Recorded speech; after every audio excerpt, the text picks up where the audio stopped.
So welcome back to... Oh.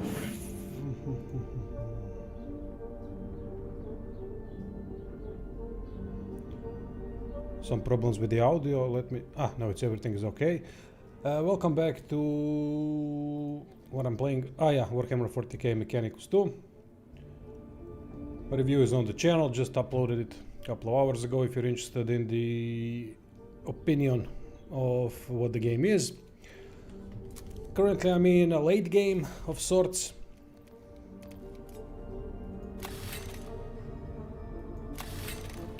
I have all the units unlocked, not all the upgrades, but all the units, I think. Let me just check that one more time. Yeah, this is the last unit.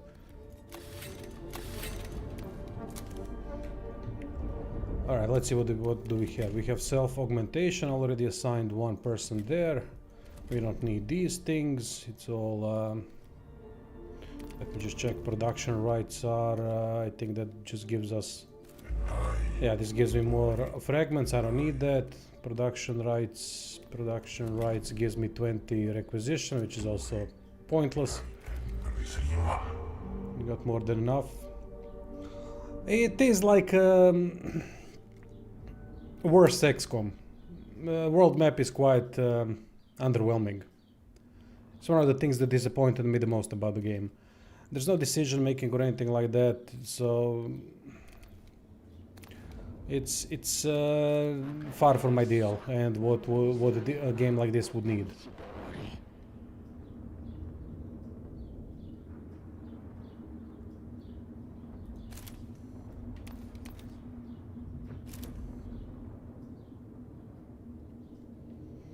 Alright, we have a critical path.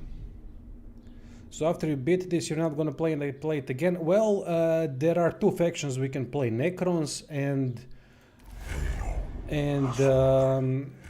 Adeptus Mechanicus. So you will play it again. You will most definitely play it again on the other faction, with the other faction, because there's no reason not to. It works differently, the other faction, and it has different types of units.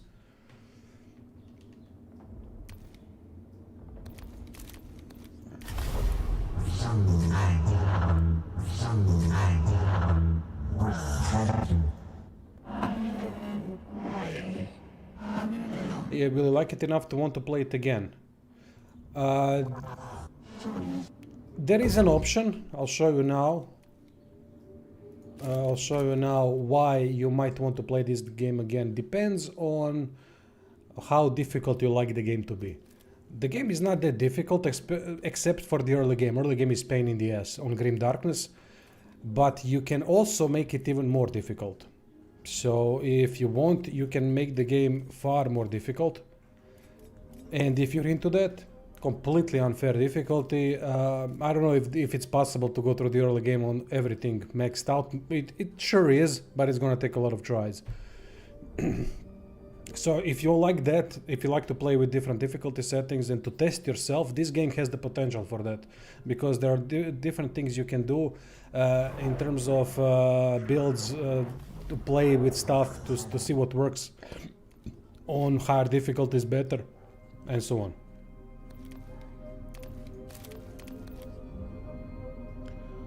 So we're gonna go with... yeah, I think I should be fine. I don't need any of these two, but recruitment capacity +1 is quite good, so we're gonna go with the Destroyer. Since I'm playing with her, Skitari Alpha, Sicarian Princess and Marshals are boosted, so we're gonna go with them too. Rangers might do the Ranger as well. Definitely the Destroyer, and then we have one more slot which we'll use for Electro Priest. Electro Priests are great because of their cognition gain. They end the turn and you get a cognition point, which is awesome.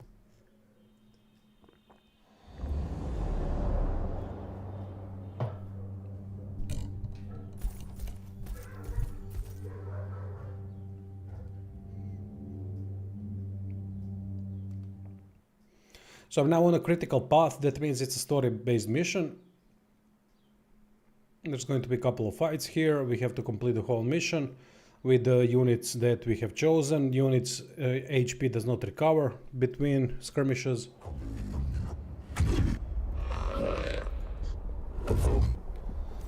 And in this particular mission we are dealing with the destroyers. Destroyers are nasty enemies, but nothing that we can't handle. Okay, let's see. Skitari Rangers. We're gonna have a Marshal here. We're gonna have Electro Priest to boost the gains. And let's see, Robot. We don't need Robot yet. We're gonna have these guys. Then Princeps, one of the best units in the game, especially if playing with Captrix, one of the leaders that can boost these types of stalkers and units like that. So the leaders are quite interesting in the game, and they can offer different versions of how you play the game and what units to focus on. So that's quite nice. And one more. Okay, now let's see. First, what we're going to do is boost everyone with Skitari Marshal. This is Control Edict, which gives +1 max damage and +1 range. Marshal is automatically connected to Kepra.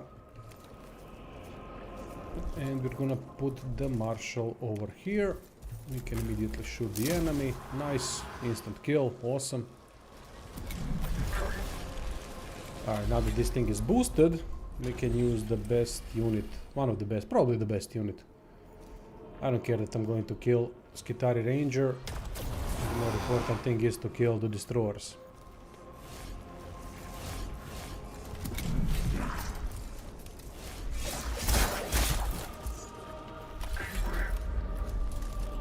I've actually failed this mission. I don't know how. I don't know what happened, but somehow I failed it.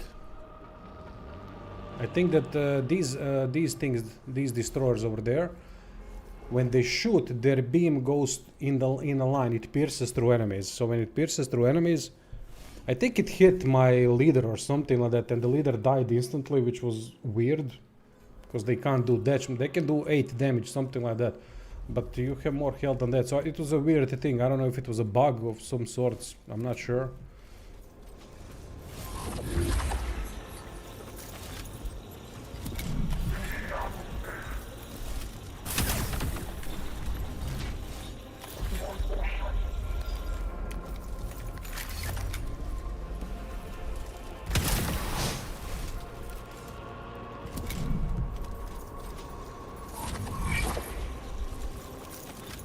When playing with Kepra, in my opinion, the best leader in the game, because she can make debuff enemies significantly, make them priority targets. She can heal allied units quite easily, so every time you use the connected thing, and allied units can heal. Healing on hard difficulties is extremely powerful, if you can utilize it correctly. Alright, so the rangers are done. Oh no, and one more ranger is alive. Good to know. So my goal here always when playing with Kepra, which is a build that I'm going to showcase in one of the future videos. Now I'm going to focus on leader builds. That's going to be next videos.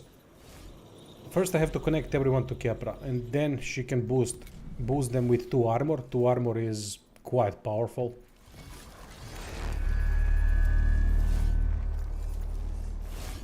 Alright, let's move you over here.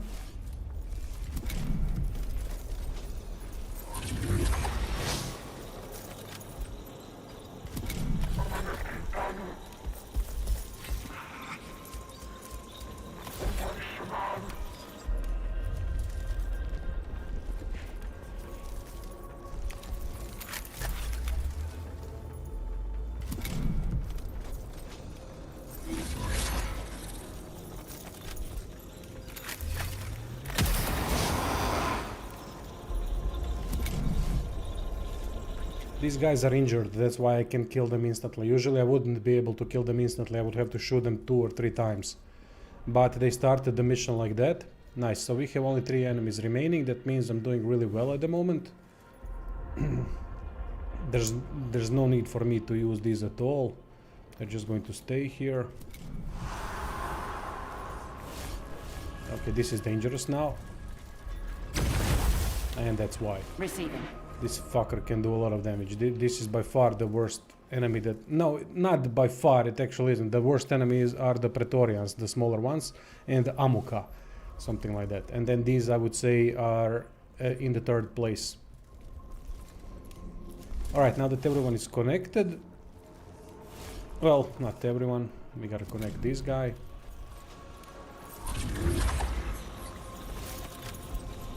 And I'm alright with sacrificing rangers, I don't give a shit. They are alright, but they aren't crucial. And now we can do this.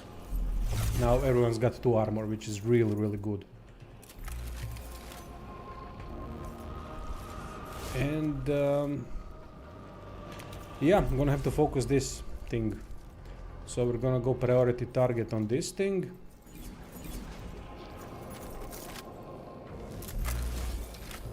I'm gonna waste 1 more cognition point to get in range. But it's alright, because doing damage is the most important thing.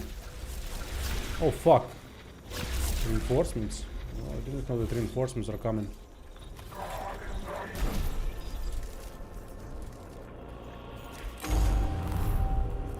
And that's okay, because I got these guys, they can take care of them easily. For now, let's see, I gotta check the turn to see who's playing. They can't get to me. Then one of the new guys are gonna come, maybe this one. And we'll deal with him. Then we have this destroyer. This destroyer is difficult, but not as difficult as this one. This one is a bigger problem. So we are just going to continue. How the hell can you not shoot him now? Because you could shoot him before. Alright then. Nice. Excellent.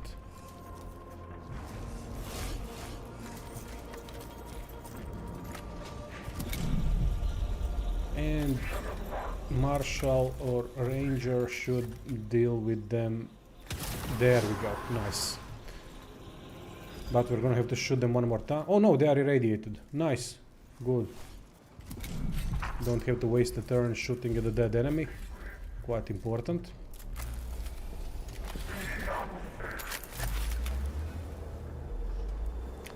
Gonna move him here.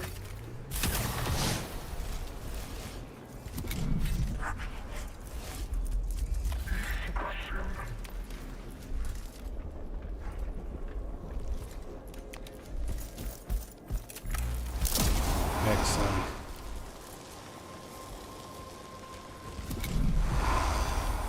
The big bad destroyers are done.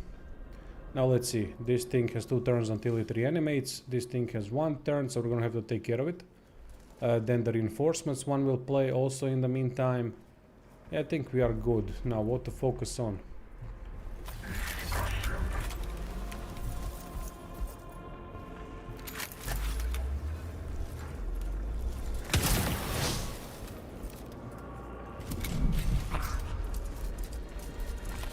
Excellent, that's what I wanted.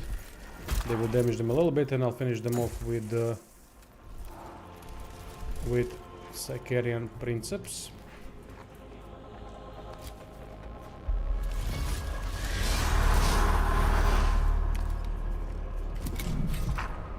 Oh shit, I didn't see this one.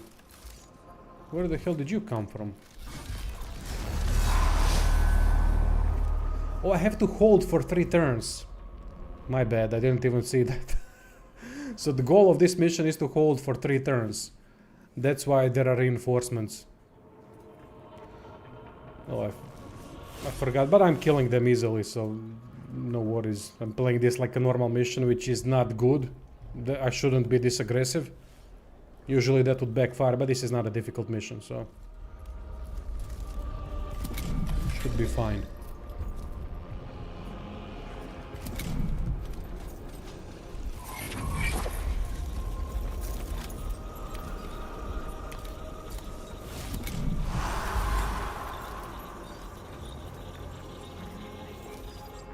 We're gonna take some damage, it's inevitable, but I can heal them, so it should be alright.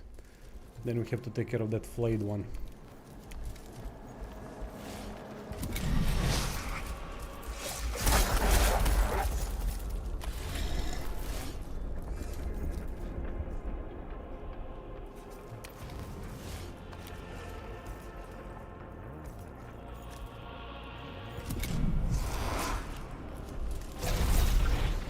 Oh shit, another destroyer. That changes things a little bit. Yeah, fucked up. I shouldn't have been so damn aggressive.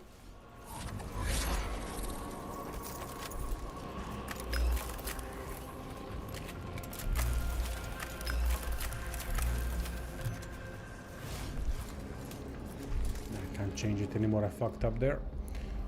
But okay.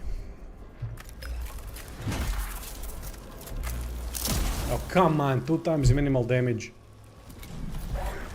Fucking luck.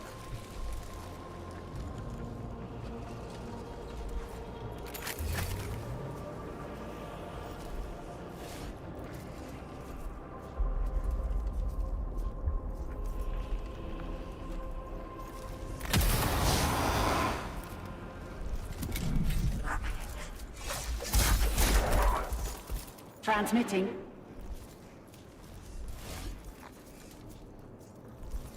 At least it's not that big destroyer. So we just have to survive this turn and we'll be fine. I'm not that worried.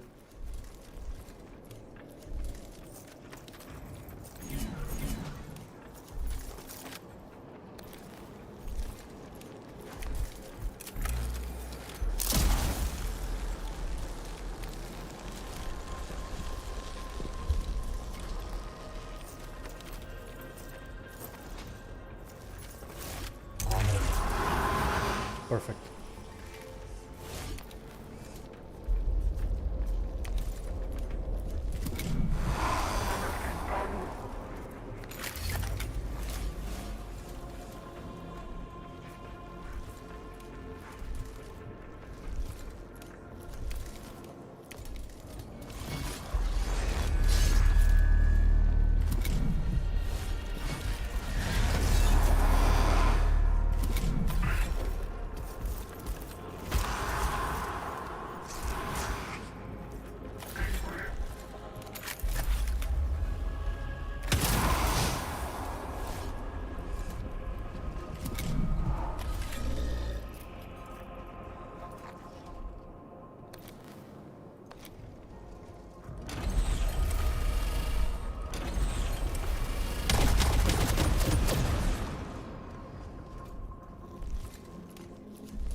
I love the sound effects of this game, especially with the galvanic rifle, the way they reload, the way the shooting sounds, the hits.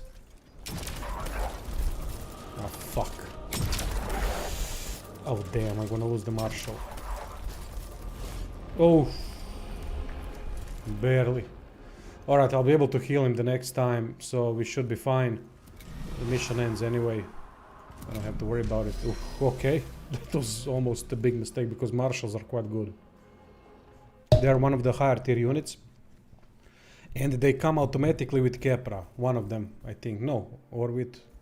Yeah, with Kepra, I think one comes automatically.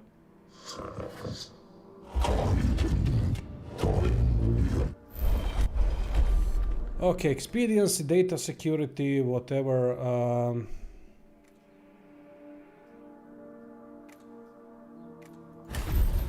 That means we're gonna have some reinforcements in the next... Oh, nice, +1 defense, nice. Means we're gonna have some reinforcements in the next one, which could be potentially quite dangerous.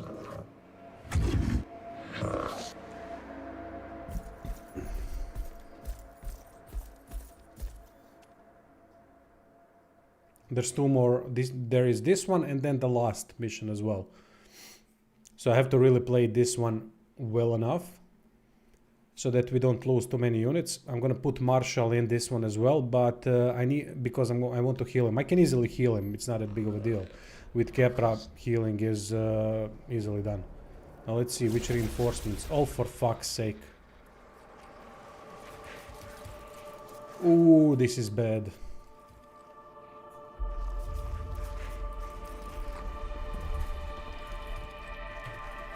Shit. Processing orders. This is bad. Well, thankfully they can't come through here, I think, so we can put them there. Oh, we're gonna have some sacrificial lambs in this one. If the destroyer doesn't play soon, I'm going to be in big trouble. I will use Rust Stalkers because they can do AoE damage, so we can deal with them that way. We'll put Castellan Robot over there because he can tank a lot of the damage. And then we have Electro Priest for cognition points, and I'm gonna need the Alpha.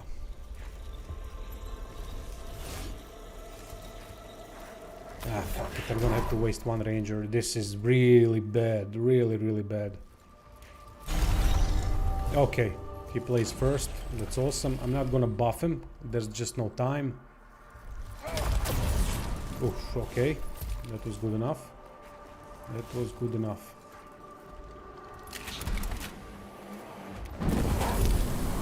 Excellent.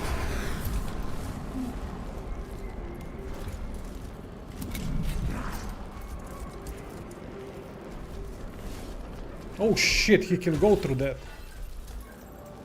Ready.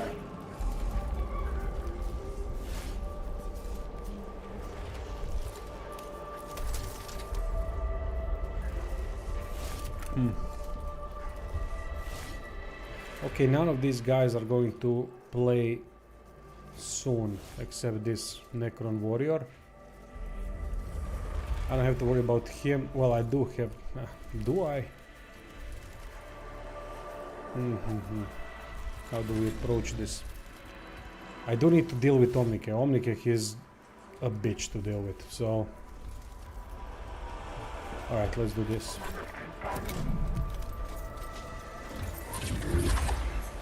Gotta heal the Marshal. Control Edict.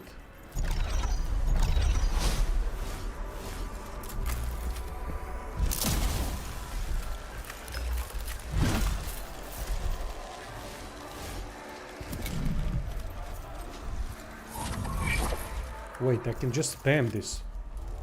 Oh no, I can't, I can use it twice. But he's already almost healthy. Oh fuck, this is difficult. Okay, I fucked up a little bit. I shouldn't have went with... That's what you get for going with full vigilance. You're gonna risk it. We got one defense, but one defense for this. Not good enough. I mean, I should be able to deal with it, don't get me wrong, I will deal with them, but the problem is how much damage I'm going to take in the meantime. Okay, Omnikek needs to die, and although he will resurrect, which is another pain in the ass thing. He will automatically resurrect.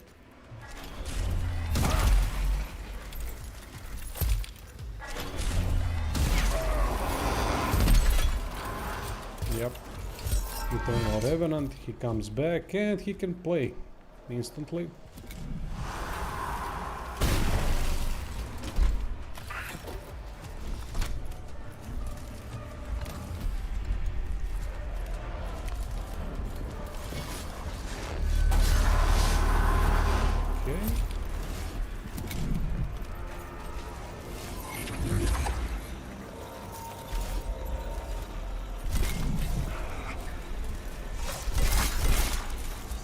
Yeah.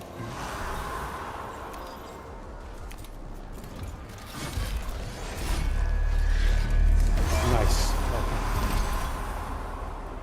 Okay. My dog is being annoying. 1 second. Yep.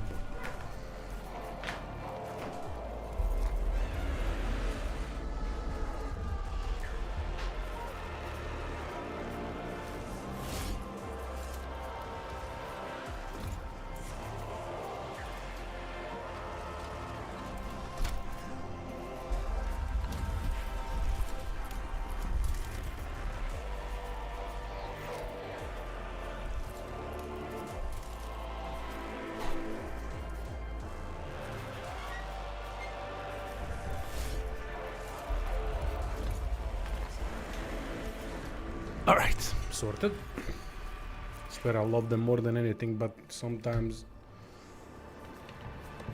I wanted to punt them across the yard. They're pointless barking.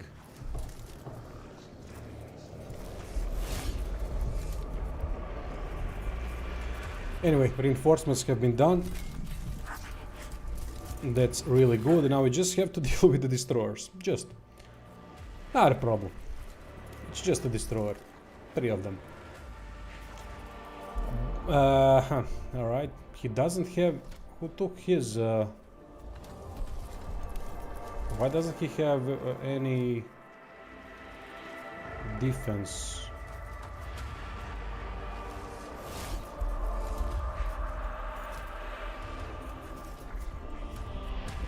Interesting. I don't know who hit him. Someone definitely did, otherwise he would have defense.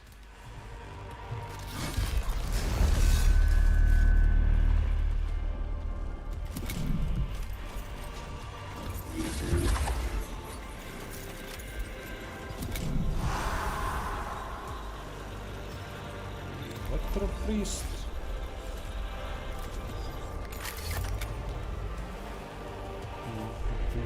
I'll deal with him next time, it's not a problem. So let's go and deal with this guy.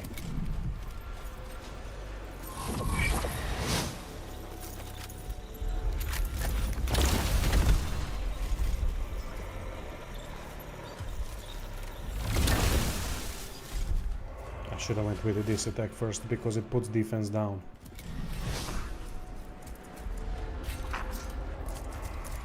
Skitari Command Doctrina effective. Alright, priority target. We can put priority target on an enemy. We can put... let's see. Who else is... he needs to act. Let's connect him first.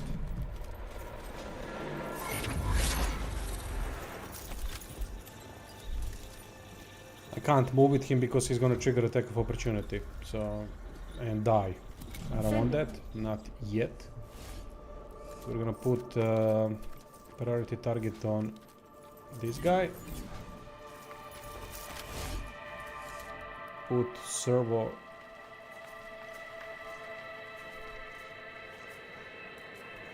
skull here.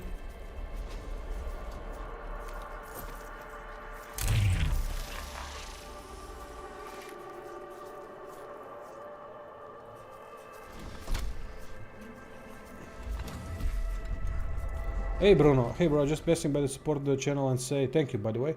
I have just discovered the Elden Ring and I'm having a blast with it. Never played the Souls game before, but this one clicked for me. Oof. Souls games are something else. They're special, especially from software ones. Elden Ring is a great game, without a doubt. It's not as good as their other games, in my opinion, but it has something, it has bigger world and gives you more freedom of exploration.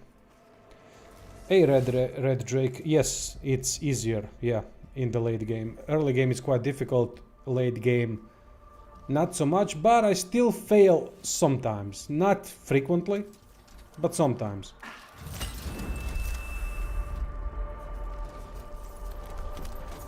There we go, everyone. Oh, well, not everyone is healthy, but they will be.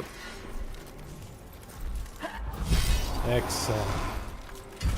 Irradiated, so I don't have to waste turns. Excellent. And now you can also do this. Oh, brilliant. Brilliant. And also irradiated.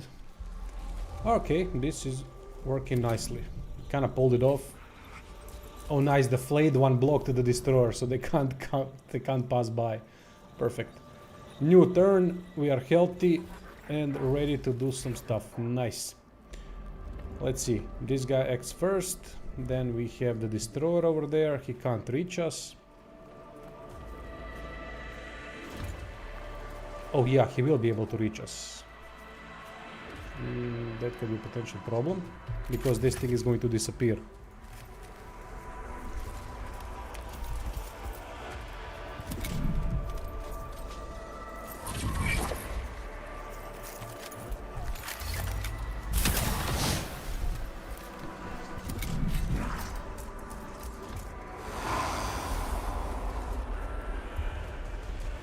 Ready.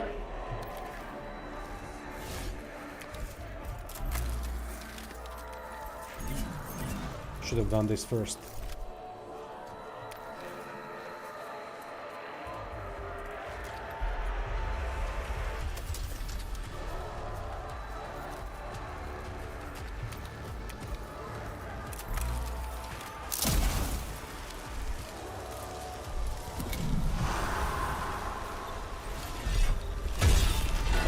okay. Still, we survived thanks to the 2 armor that Kepra provided.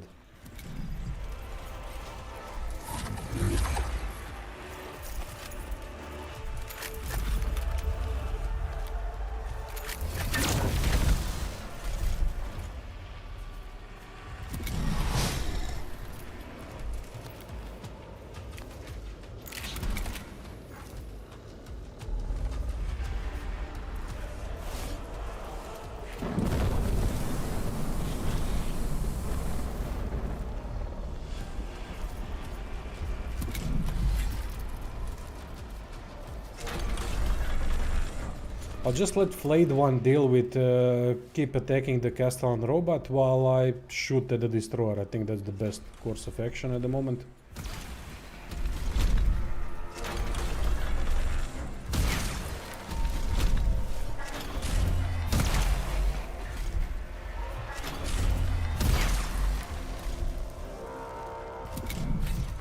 I don't think he will be able to damage me. We got 3 armor. Oh, 2 armor. We lost 1.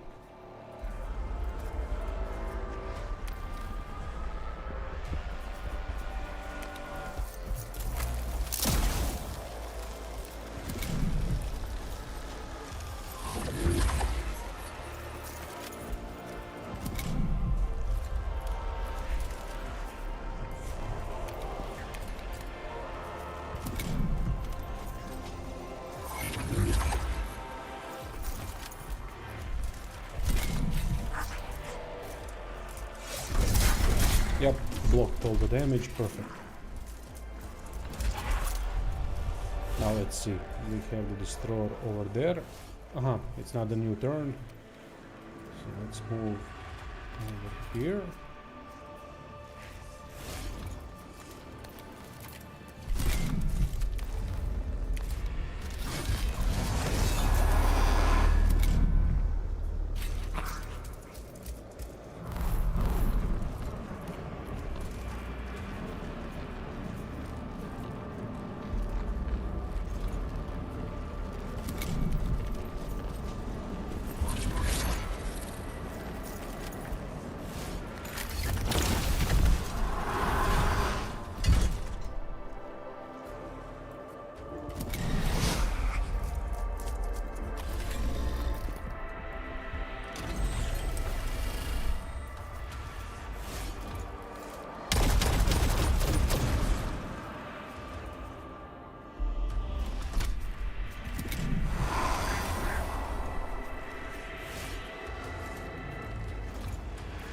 Coordinating data.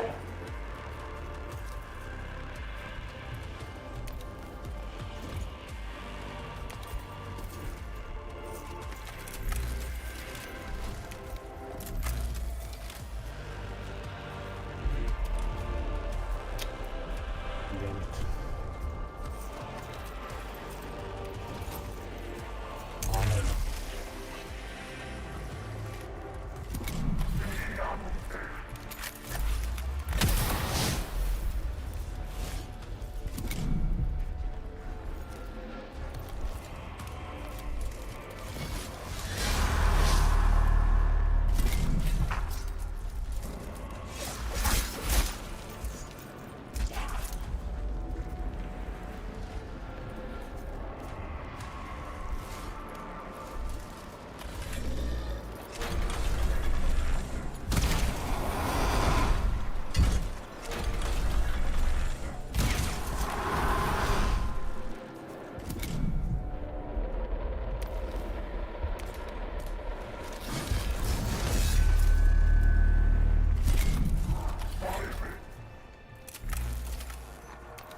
ready.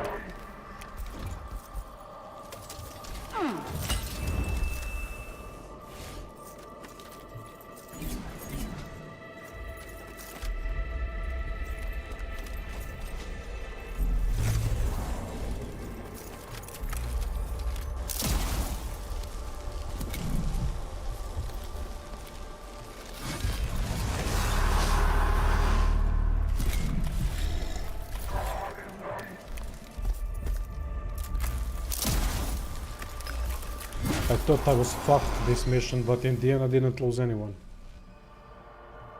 Well played.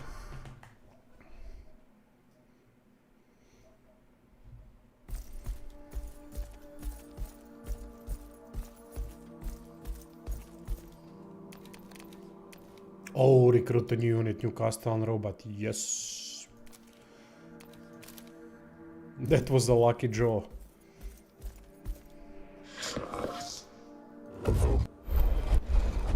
Alright, split force. Now I can choose whatever I want. Defensive formation.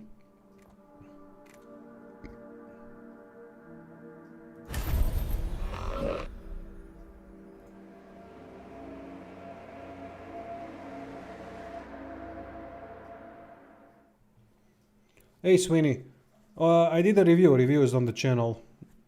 Depends, really, depends on what you're looking for in a game. I've covered the game in detailed manner through the review, so if I can, it's going to be explained better there. I can just give you a brief summary.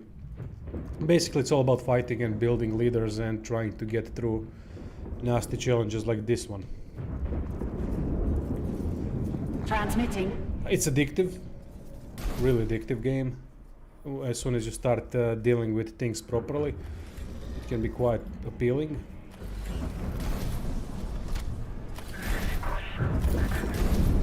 But it doesn't have much. It doesn't have much more than that. That would be the summary.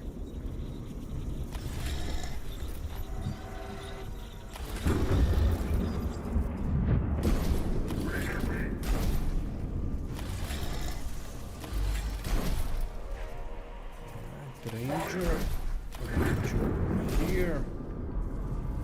Yeah, this thing, I gotta bring this thing down. Oh, nice, additional deployment, excellent. Oh, that's gonna help tremendously. Very nice. I gotta deal with him first.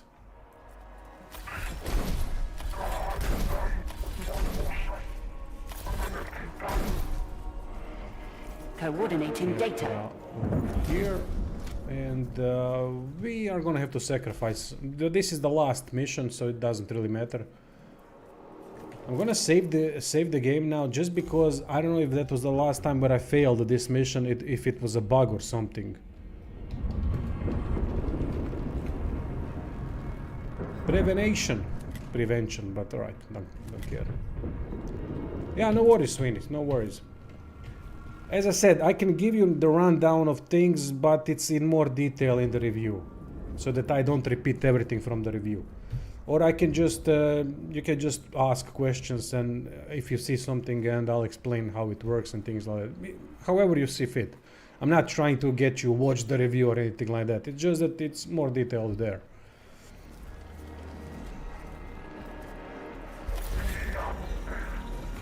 Ranger Alpha. Oh no, we're gonna have to risk him. Alright. Now, we are playing first. Problem is that I don't know who acts first. If this thing acts first, I might as well be fucked. I'm not worried about this guy that much. I'll deal with him, but... the reason is that I want to do this. Control leading. It's quite a powerful thing. Alright, nice. Let's do it then. Let's start attacking. Nice. Okay, it's not playing first. Excellent. Hoo-hoo.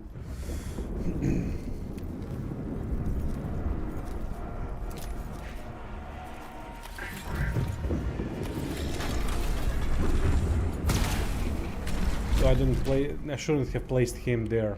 He's not a good solution for that because I'm losing the multiple use of the first weapon. My mistake, but we should be able to deal with it as long as he doesn't play now. Please don't play. Yes, okay. Alright, alright.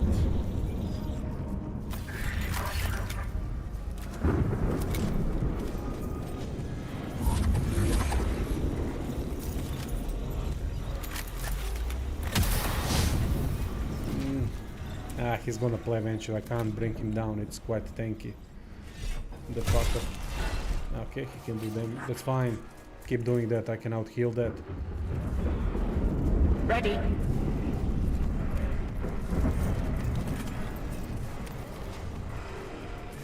Alright, but Kepra might be able to deal with the bastard. So.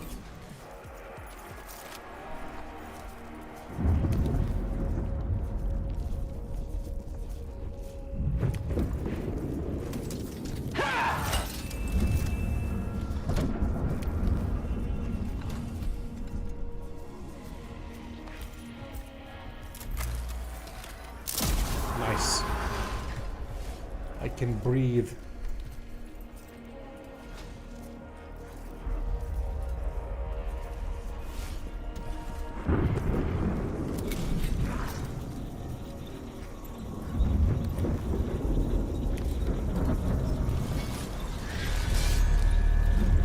Wow, that was weak. Got unlucky with the rolls. I'm gonna have to get him out of him. Because, yeah, he's blocking his shot. So, well, at least I know what to do. Destroyer.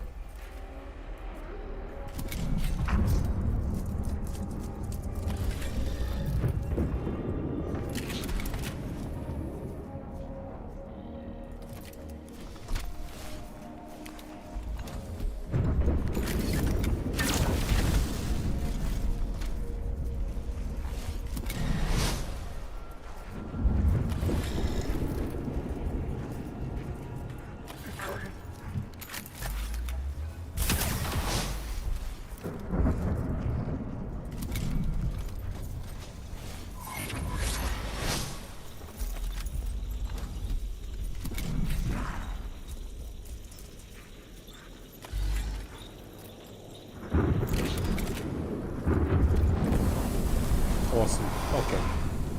And now I have this thing available. Now if I use this, the third attack, that's the most powerful one, but I won't be using it. I'm gonna wait for everyone to pop back here. And then I'm gonna deal with them. I don't need that strongest attack for the flayed ones. I'll deal with them like this.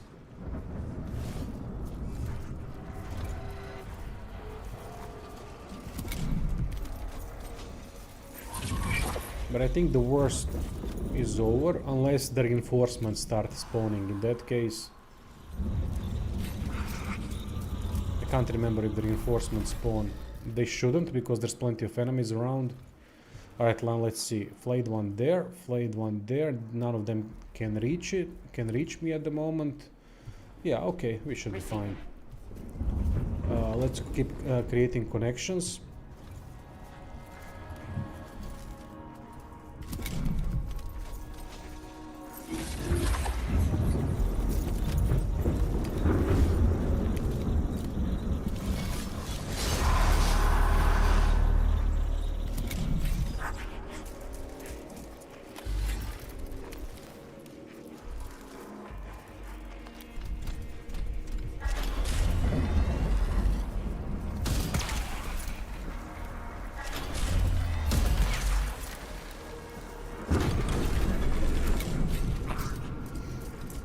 Transmitting.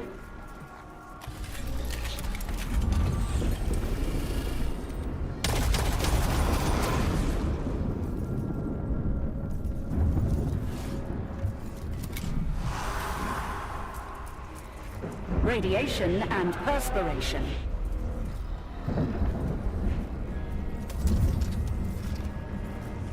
Is everyone connected? Ah, not everyone. Electro Priest.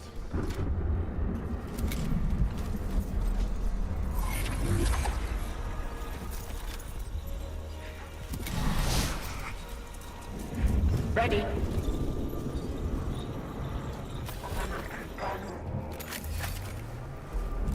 Situation hostile. Calibrating orders.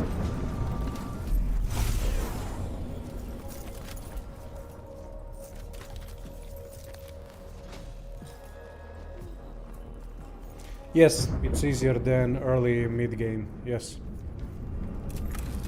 Much easier than the early game. Early game is quite difficult on Grim Darkness. That's the problem, because for example I would love to try on maximum difficulty everything to see how the game works there, but the early game would be pain in the ass. And I don't know if I have the will to do it, to be honest. Going through the early game on everything maximum. I don't know if it's even possible, because the game is not really balanced. I'm sure it's possible, you can manipulate the game in many ways, but still.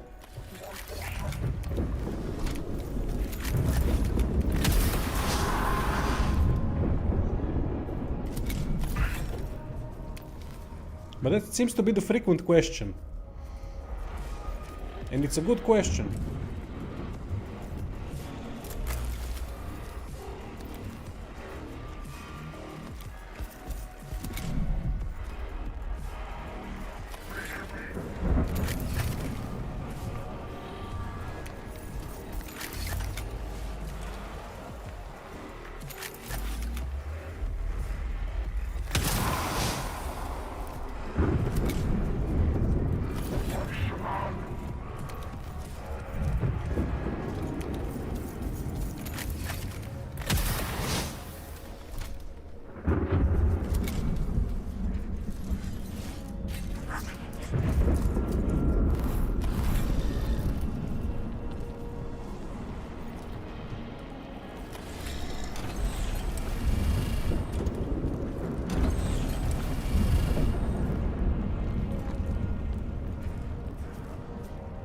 Receiving.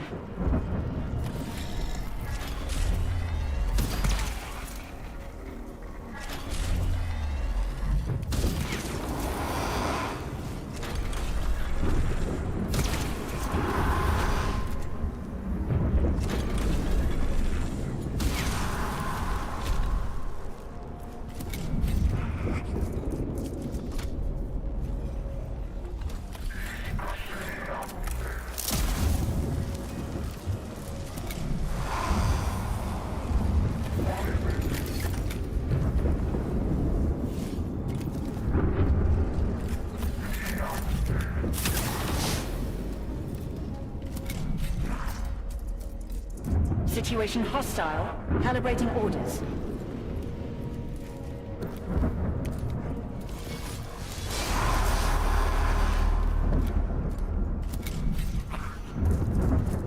Coordinating data.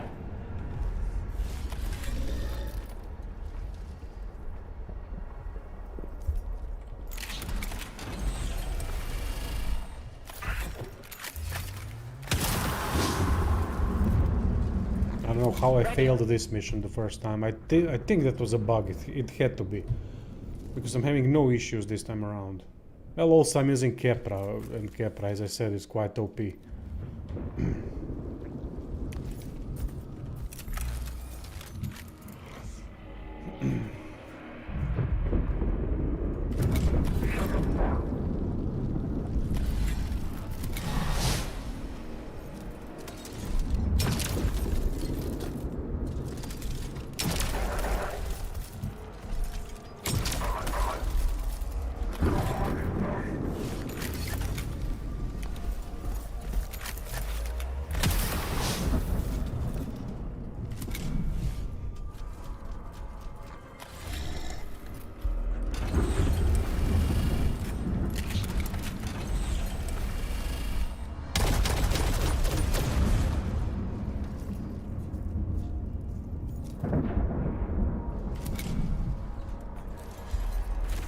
Oh shit. Didn't think that they could do that. So Kepra is stunned, that's fine.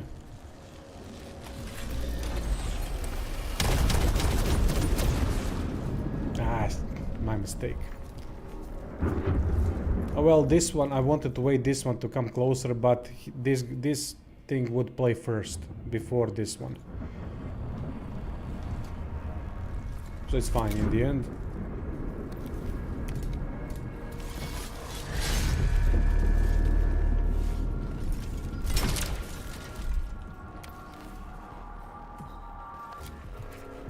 Skitari Command Doctrina effective.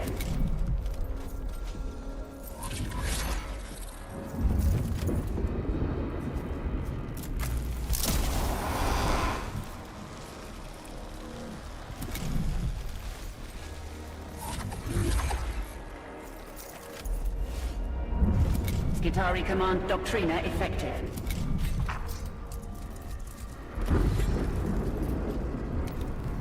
I'll put this guy over here just in case.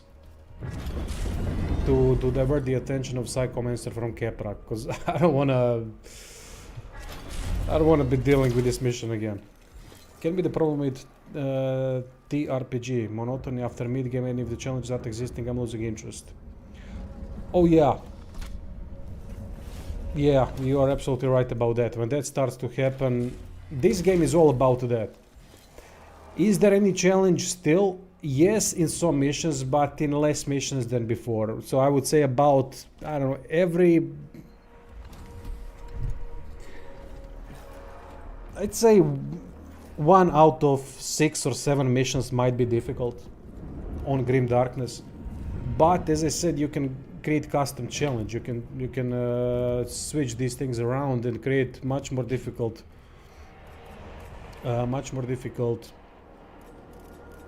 but then again, let me see, requisition gain, starting cognition, yeah, you can create much more difficult game through this. But as I said, then the problem will be the early game, because it's going to be unbearable.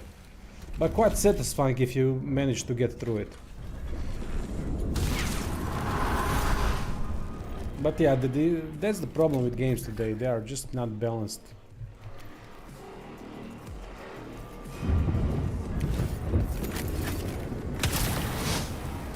I get that it's not easy to balance these things, but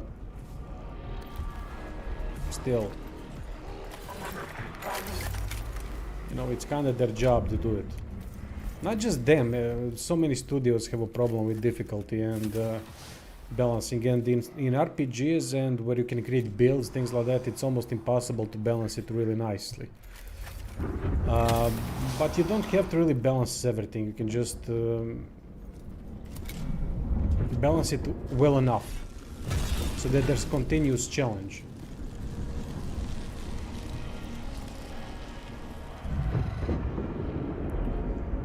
In your early review seems there is too much abundance and everything is unlocked quickly. Well, look,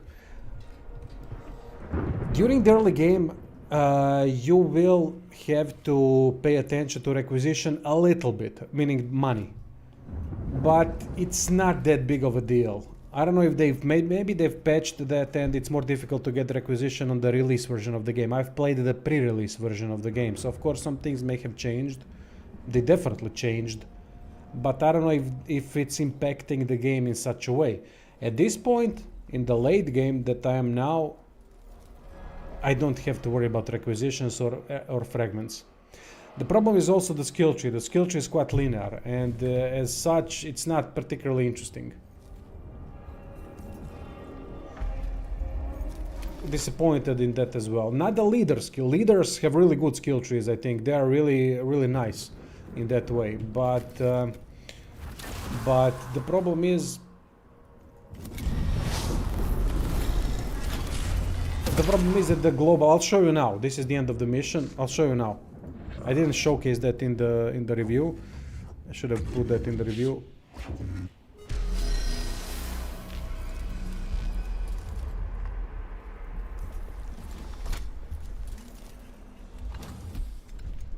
Battle Brothers I haven't played. Menace I still haven't played, but I just requested the key for Menace. And I will play it eventually, but I don't like playing early access games. It's just a waste of time for me, and I don't have time anyway, so... not that you guys are not appreciative of your time, I don't mean that. I mean that I constantly need to work on projects on the channel to be able to survive. In early access things change a lot. I don't know how many views I would get from an early access game, but maybe it would be actually a good thing for a game like Menace to do guides for it, and then when the things update, continuously update the guides, create new guides, because that would be in the algorithm for the game already. Maybe that's not a bad thing now that I think of it. Because I still have to play Solasta 2 as well. I just don't like playing early access games, man. I fucking despise that. Chaos Gate, yeah, I agree. Chaos Gate was really difficult all throughout on hard difficulties.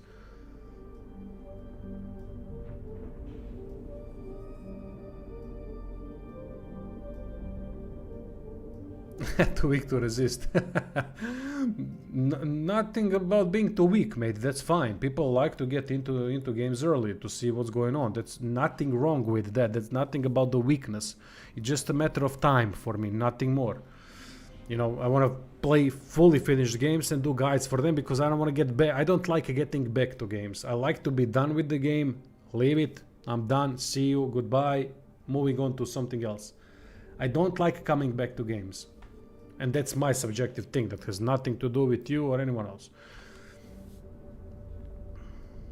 For example, one of the games I want to replay so badly is Jagged Alliance 3, but just no time, man. It's just no time. Too bad I didn't do anything for that. No guides or anything.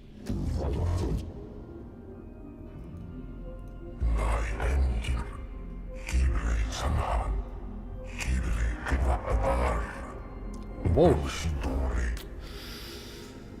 I'm gonna cover it no matter what because it's Solasta. I already have it on the channel and I have good relationship with the people there, with the studio. I liked the demo. Demo was quite good, but I haven't played the early access yet. We'll see. But yeah, Solasta always had that kind of wokey thing about it. Not the first one didn't have as much. Well, I don't know if it had any of it. It's really difficult to assess wokeness in fantasy games sometimes. Depends, really. In Veilguard it's easy. But in other games it's... I guess it depends on the degree, if it affects the game or not. I don't subscribe to woke theory. It's an outlook that I simply despise in any way, shape or form. It's completely against everything I believe in, which is the freedom of decision making, freedom of speech, freedom of everything. And I don't like putting arbitrary points, pluses or minuses to races, cultures and things like that. That to me is just nonsensical. It's bullshit. It's a bullshit policy. DEI, for example, I despise DEI.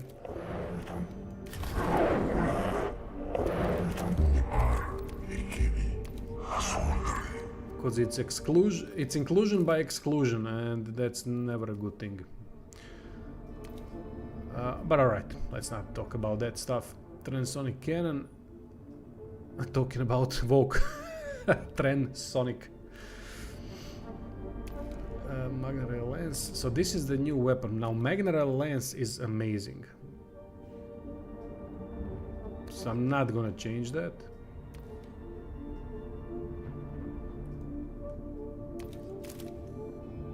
I have the whole build around it.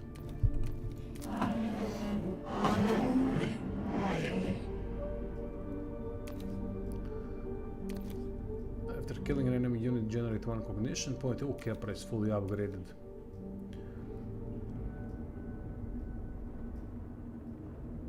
Yeah, okay, we can use this. Or maybe choose Omniscient X effect area change to clearing blow. Yeah, let's go with this and +1 damage against smaller targets. Yeah, alright, let's go with that.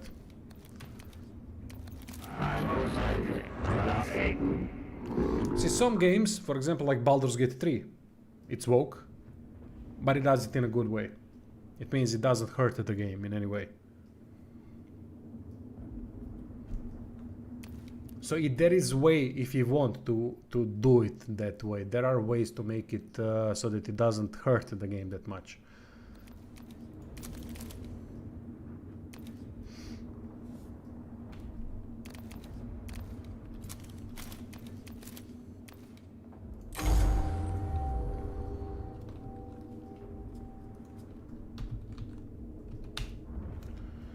Critical path has been done. We are constructing another.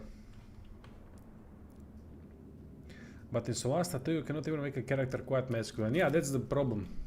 I know why that's problem. I have a problem with the general lack of proper males in games. Meaning those butch bastards that are just fun to play, to experience. Now, fun is subjective. Some people don't like it, some people like it. For example, the last one that I remember that was really good was from Shadow Warrior. Vow. I always forget the name. I love Shadow Warrior for that main character. It's so cheesy. It's such a cheesy humor. Over the top bullshit lines, but it's fucking awesome. I love it. Volang, no. Shit. I can't remember the name.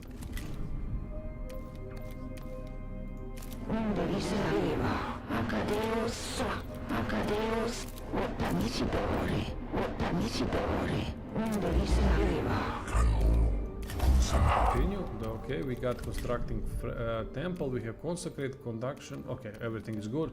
Now tomb complex assault. These are one of the hardest missions in the game. These are the ones that require quite a lot of finicking about until you get to this point in the game.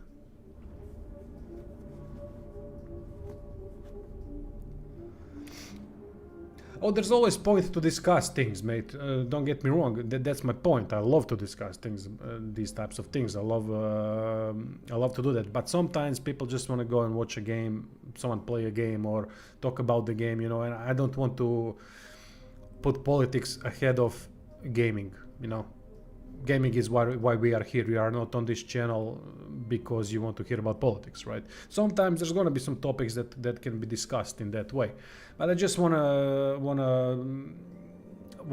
avoid the situation where someone watches this and they go, fucking start trolling guys again. Politics, people talk about it.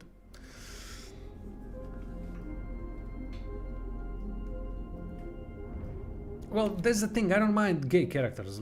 I don't have a problem with gay at all. To me, that's just another way of same like, for example, in Kingdom Come. There was one guy in the woods. He had a really nice story. I think I've mentioned that in the review as well. These things happened. This isn't against what was there.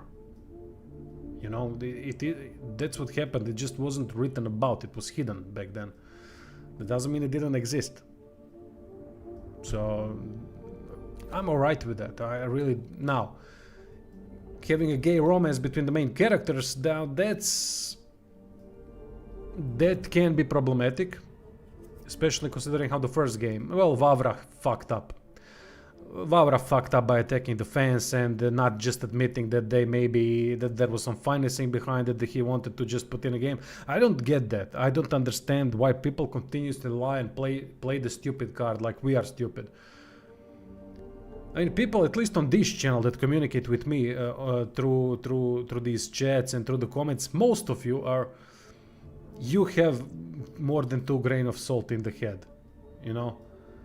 2 grains of salt in the head, and you can see through the bullshit. Why are you bullshit? Just say we got financed, we had to include some of that shit, and that's fine. People would say, alright, fuck it, at least the guy's honest. But when you start lying about it, when you start to be defensive about, why are you just not honest? I don't get that. Just be fucking honest. Why is honesty so problematic today? Admit it. I took the money. They financed it, it made it easier for us, we had to put some bullshit in, and that's it. That's why I have such a game. And it's an amazing game. Let's be honest about it. It's an amazing game. So quit bitching and all that. I know what you're bitching about. You are right. You this and that. I said this before. Now I'm saying this. I know. I get it. I shit in my own mouth. Say it like that. No one would bat an eye. I mean, most people would not bat an eye. But when you start fucking pulling wool over people's eyes, it's just, man, why are you playing why are you making idiots out of all of us? People who play games like Kingdom Come and RPGs are generally less of a chance that they are idiots, you know? Maybe they have some other issues, but they know how to think. You need to know how to think to be able to create builds, to be able to understand what's happening in a game like Rogue Trader, where you have to make decisions and all that.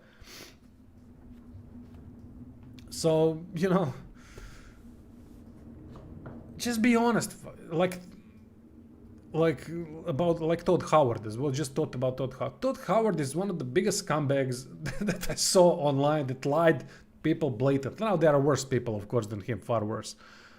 But people kinda, it's Todd Howard. What is Todd Howard? Look at the deeds. Look at what he's done. Look how many lies he blatantly said to people without betting a fucking eye. But he's got that soft way of speaking. He's kind of pathetic in a way. And then people kind of feel guilty for attacking him because he's kind of, you know, a schmo. And are you fucking kidding me? Are we gonna put that above what he's saying, his deeds? That's what I don't get. Stop giving people a pass. You didn't give a pass to Varva, and he shouldn't get a pass. But then let's keep that same energy with others as well, that have been lying for decades.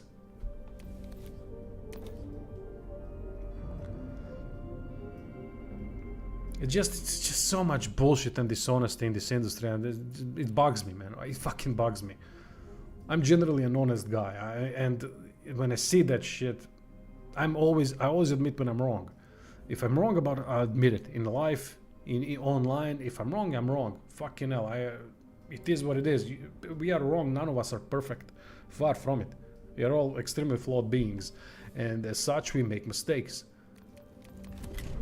That's why I'm careful about the reviews that I'm making. I want to cover every point I want to be exact, I want to be as honest about it. I want to have the perspective that scoring is subjective, but there are things that can be objectively measured in games. There are things, I put a lot of effort into thinking how to present a review in a way that there's none of the sides, haters or lovers can go, oh, you know, it's all bullshit what you're saying. You cannot say about a single one of my reviews. No one can say that, because I don't approach from those kinds of standpoints. Just try to create some information, facts, something that people can rely on. That's what honesty does, and when we need more in the industry overall, just everyone just keeps fucking this new culture of bullshit. It just pisses me off. It really pisses me off when I think about it. Just everyone lies, fucking lies, and the goddamn investors and the goddamn politics and the agendas and all the bullshit. Jesus Christ. I knew it. As soon as the investors started coming, as soon as the gaming became mainstream, I knew we are fucked. I knew it. The same thing as I knew when Microsoft bought Obsidian and Exile, that there are no more CRPGs from them coming. Well, Obsidian is dead anyway, so I don't care about them. And dead in terms of great quality games. They can produce still mediocre or decent games, let's call them that. But other than that, I mean, fucking investors and the bullshit that we have to deal with is just...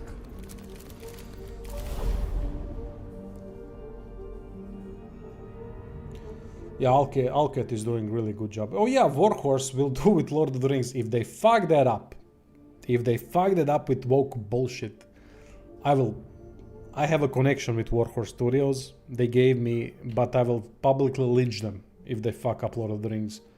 I don't give a shit. They don't need to give me access to any of their games, because I will absolutely shit on them if they fuck up Lord of the Rings.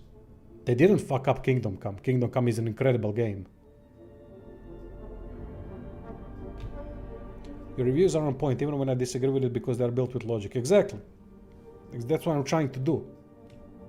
If I'm wrong, great. Put in comments what I surmised wrong and that I missed something. Happens all the time. Not all the time, but happens sometimes. With Neo 2, I missed some things about the end game, and I was wrong. I admitted in the comment section I was wrong about the Abyss, the latest, the end game, which I didn't play, but I assumed it was the same as the first game, which was a bad assumption by me. So I fucked it up. I said in the comment section, it's my bad. It's better in the second. People that have played it have said that it's better in the second. That it's better in Neo 2. All right, my bad, my mistake. Fine, happens. Doesn't change my perspective on the game because it suffers from the same problems still. But at least that part is better than I would expect. Same as most mainstream cultural thing will be corrupted like the society and people ruling it. Yeah. It's that mass thing. Everything needs to be for masses. That's the whole problem. Because when things are for masses, then they can get more money out of it. But the problem is that masses don't think in a unified manner. Everyone is different in a way, and that's why they try to put people in tribes so they with politics. And because that's also like politics, culture, religion, things like that. Because they can target those demographics and sell things easier.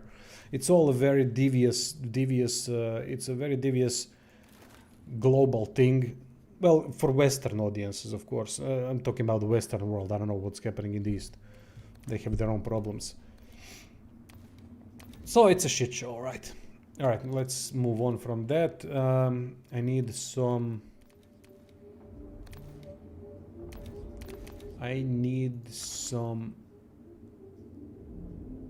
units that can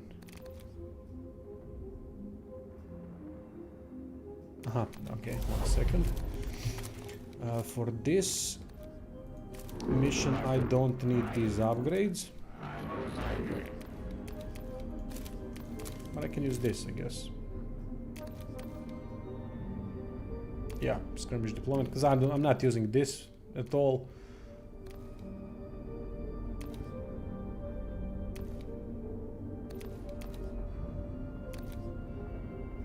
Okay, good enough. Mate, if they do, I love Lord of the Rings. I've read almost every book. I read Silmarillion, the Lord of the Rings trilogy. What else was there? Hobbit. Read all of it. I'm a huge fan of Lord of the Rings. I played Lord of the Rings online for many years. And it's before I created the channel. That's how I started. I met a mate online who is in the neighboring country, and we were in the same guild, and he asked me to do the English thing on the channel, to play games and do the English thing. He can edit videos because I didn't know how to edit videos. I still don't. And he was and he needed someone that can talk in English, right? Well, talk. I can talk, but not not that well live, at least. Writing I'm alright with, but talking live is a different story, which is normal. Nothing wrong with that. So yeah, that's why I love Lord of the Rings Online. One of the reasons why I love it, but because it was grindy as fuck. But raids and dungeons in that game, holy levels of shit! How difficult that was and how interesting that was back in the day. I don't know how it is today, but I was playing before Isengard came out. I think when Isengard came out, something like that. Even before that, I stopped playing. Where Moria was the theme. Moria expansion is incredible.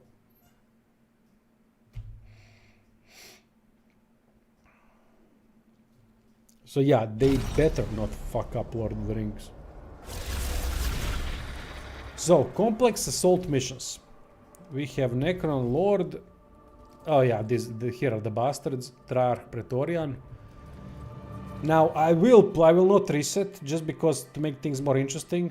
But usually when you see these guys and there's 1, 2, 3. Fuck, I want to stop counting.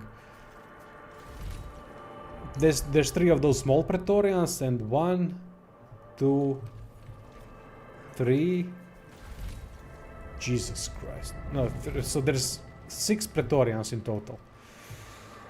These are by far the worst enemies. And I will try to beat them, but honestly, I don't think I'll be able to do it.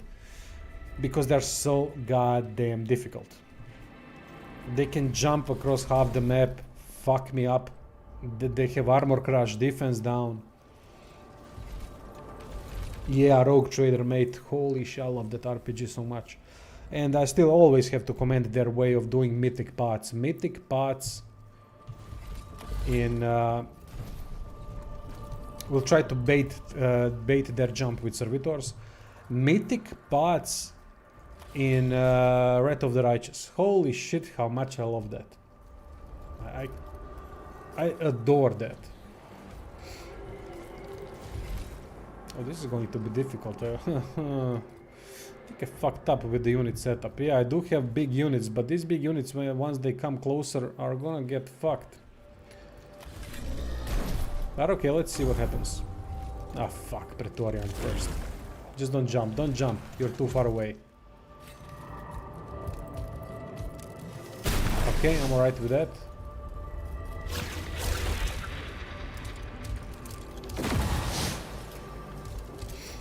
Oh shit, I think I fucked up the setup.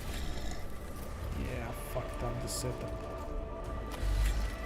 Yeah, I'm gonna have to use this even though oh, maybe I don't want to use it. Not just yet. So instead... I try to bait them more in. See what happens.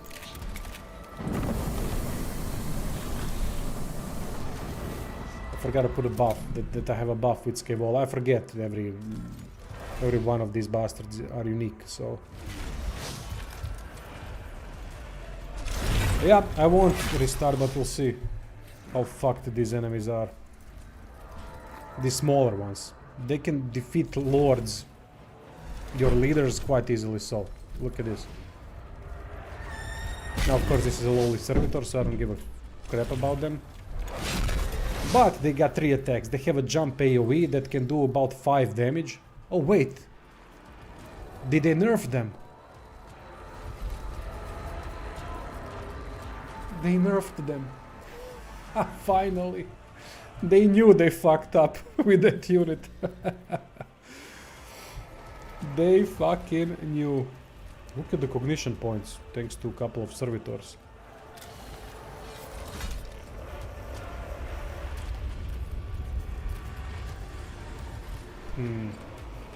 Okay.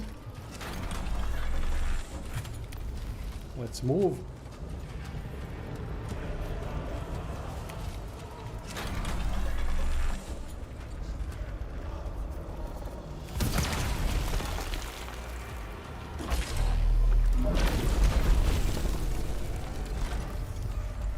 I should have used empowered, fucking idiot. I didn't use empowered. I forget sometimes how these builds that I worked on work. Because there's 5 leaders, you gotta try to remember all of it. Yeah, having 3 units, 3 big units, might sound like an incredible idea. But they take a lot of unit space. So you are kind of stuck with them then. Battle with override, that's what I wanted. Okay, let's see what we can do here. Now I can impede this guy, but let's first see if I can kill him. Armor crush, this thing has armor crush, good. What's the difference in damage? 1 to 3, 2 to 4. This. Armor crush burning, excellent, and we can deal with the guy with this. Oh, come on, give me 3. Of course, it's 2. Of course. Why did I ever think it was going to be 3?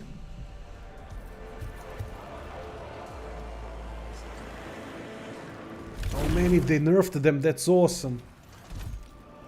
Because they were really unfair. They had 3 attacks. And that AoE thing that they do, it's just stupid on so fucking many levels. Oh shit, I put them together, my bad. Yeah, look at the AoE thing. Look at this. Oh no, they haven't nerfed them. It's the same shit. Yeah.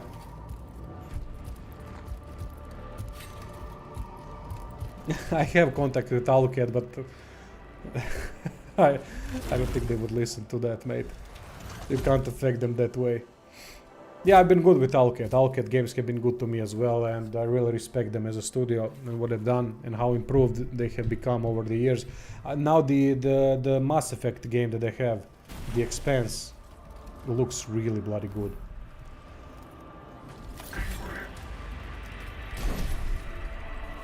Yeah, see, there's no way, I just can't deal with them. They're so damn difficult.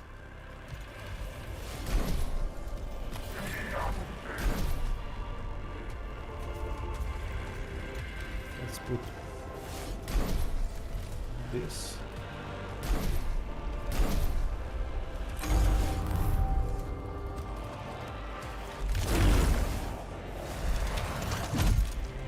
And there's still so many enemies to deal with.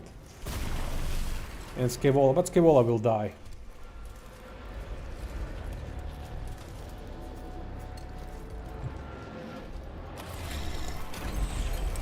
Oh man. I've really put him in a bad position. I wasn't thinking, yeah, this is a bad attempt by me. Does he have override? Ah, fuck it. Let's do it.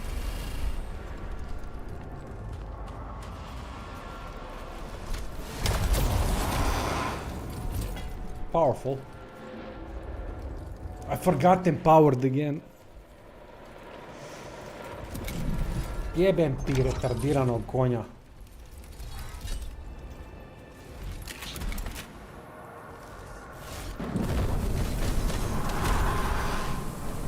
It matters a lot having empowered.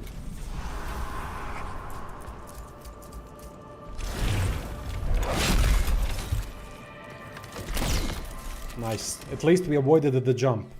That's important. That's why I placed him right next to the Praetorian. The bullshit fucking character. Right, now let's see. Can I... No, I can't target them there. Maybe...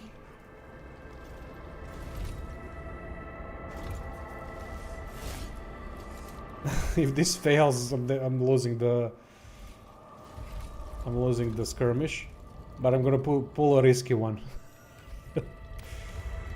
There's no way this is going to be good enough. Okay, now give me. I have to go here.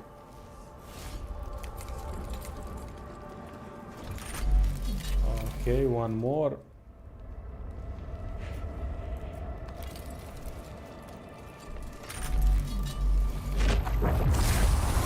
Okay, good enough. Oh shit, Praetorian here. Yeah, Scaevola is fucked. I'm gonna have to restart it. We dealt with the Necron Lord. Oh yeah, he's got the... I forgot that he's got the reanimation thing. Ah well, we'll restart it, try again. As I said, Tomb complex missions can be quite difficult. And that's fine, that's how you need, but there's too much discrepancy in difficulty. You can see the last mission, it was easy, just easy. Okay, that one part was quite problematic, but even then I got through it without any issues when the reinforcements popped right in front of me.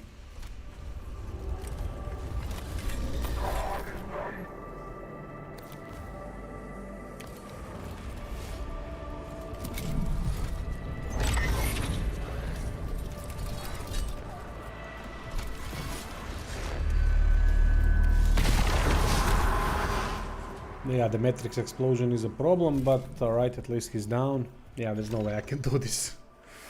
But fuck that. Well, yeah, here we go. Praetorian, jump. Oh, he's jumping here. There we go, armor. Look at this. This thing can deal with fucking destroyers and robots at the same time. It's so stupid OP unit that it's just ridiculous on so many levels. I don't know what the fuck were they thinking with that unit. It's unrealistically good. By far the best unit in the game. It's not even... Okay, destroyers are quite good, but they have vulnerabilities. These things don't have weaknesses. I just don't get the fucking idea?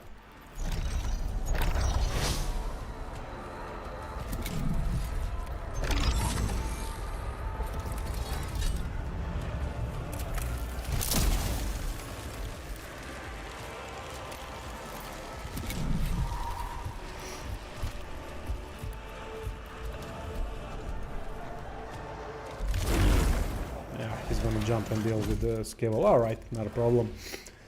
I played this terribly. I forgot that I have empowered. I forgot all the crucial things. No, not a problem. We'll do it again. But much better this time around. It's fine. That's why restart skirmish option is there. We'll fuck up. I'm not gonna restart no matter what setup we are going to have to deal with. I'll deal with it.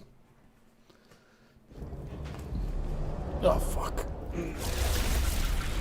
Oh fuck, now we destroy even. Okay. And the Praetorian over here, Praetorian over there, Praetorian over there. Ah, fucking hell. Well, let's see.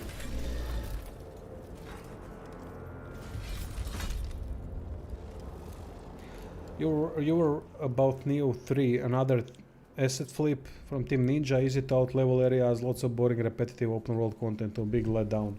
Well, I expected that. It wasn't really some kind of a fucking prophecy. It's Team Ninja, you can expect things from Team Ninja. You can expect absolutely incredible gameplay in terms of fighting and all that. You can expect cheap difficulty. You can expect asset flip, game being an asset flip in a lot of ways. And yeah, it's why I didn't play it. Just didn't see a point in playing another iteration of Neo, because I've seen what they have in store and I just didn't feel like I didn't want to play it. Simple as that. Not a smart business decision, but then again, I would preserve my sanity rather than make some money, even though that wouldn't be much of money. To just mean that I would survive more easily that month, but that's about it. But their gameplay is still top notch. Even from the demo that I've played from Neo 3, damn, they really nailed that gameplay incredibly well.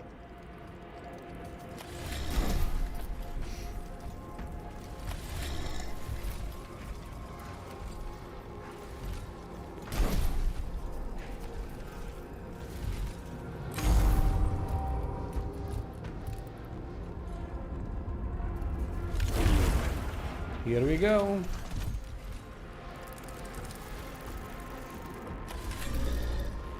Oh, there are 2 more Praetorians. Oh, for fuck's sake.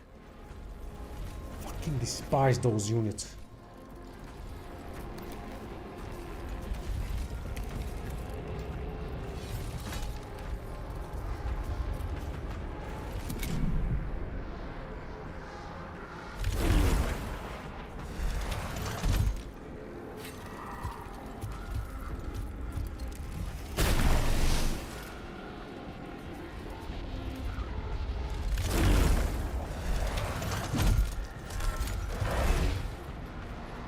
Oh fuck, I fucked up.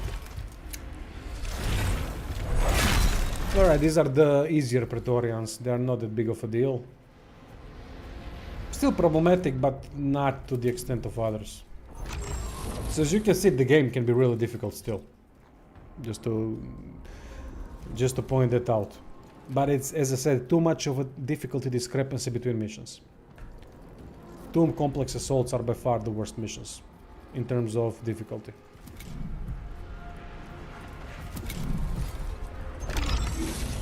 Let's see if we can defeat him with Empowered. Empowered is quite nice. Oh, okay. But we lost the Empowered, and now I have to use this and hit myself with it. Oh, I can't hit myself with it. That's nice to know.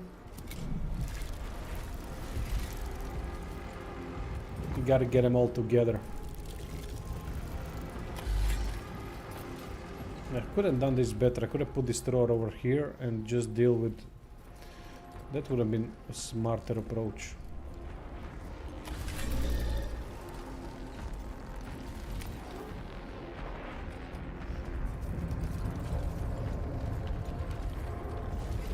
Where are the damn Praetorians? They're mostly on the side, so I might be able to pull this off if I do it like this. Excellent, blocked path. And again, I forgot to put empowered. For fuck's sake, what's wrong with me?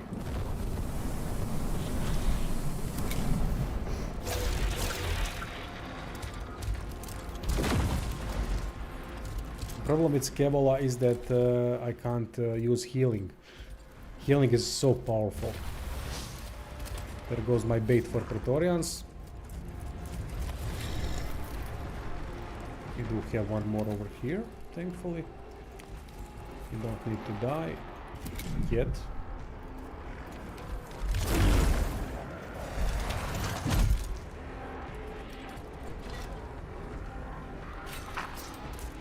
This is even tougher setup than the one before, just to put it out there, because of the destroyer over there. This is the only problematic destroyer. Others are not that problematic, but this one. Yeah. Okay, let's do this. I can't see the fucking thing. I hate this, that there's a wrong preview. It was a red line that I could hit the bastard, but now from this exact position, look at this. If I go here, he won't be able to hit him. Then why the hell is a red line over there? That's the thing I mentioned, that it's quite problematic with a game like this. Let's go with here. Let's go with this and override and then empowered. But I gotta get more of them in because it's a one-hit opportunity that will destroy enemies. So I need more of them close to each other, which is why I said I should have been aiming at this section over there at the right. There's more enemies over there. More Praetorians. Yeah, they're just gonna jump now. Yeah, this won't work. Oh, for fuck's sake, yeah, of course.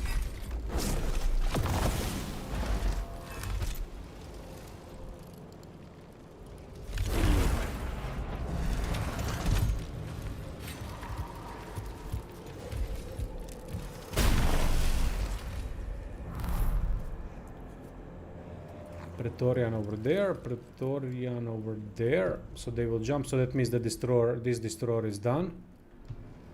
Oh, fucking hell, everyone is before me, that's not good.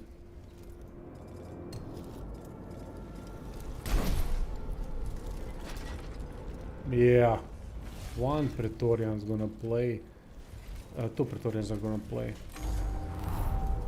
Not happy with the enemy positioning. I won't be able to utilize the big hit well enough. I do have the robot still, yeah. But Praetorians can easily deal with the robot. Yeah, you're fucked.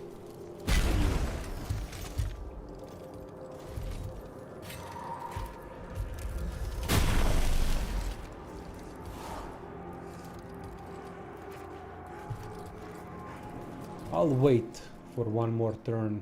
I think I can survive one more turn with him. Yeah, there are two scarabs. We should be fine. So what I'm going to do is this.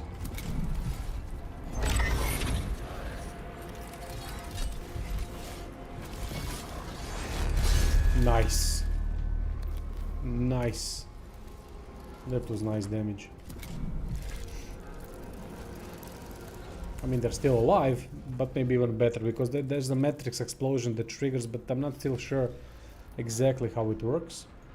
Okay, well, time to use it, I guess, because I'm gonna die if I don't.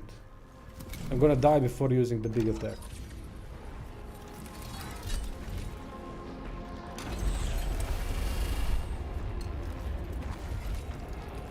Yeah, they're all gonna die, I'm not worried about that, but immortal over... I don't know who to aim at, because there's a death mark. Getting rid of the death mark would be quite nice. There we go. Okay. And the matrix explosion, which killed the... Haha, that was nice. Told you it's a powerful goddamn move, combined with the empowered Matrix explosion and the battle override.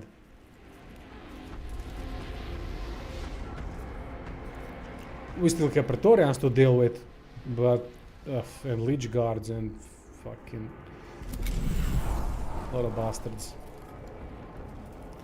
Alright, what can you do for me? Oh yeah, I can kill him. Not even a debate who to kill first. Here comes another Praetorian. Just jump on something except the Destroyer. Excellent. Alright, that's what Servitor is there.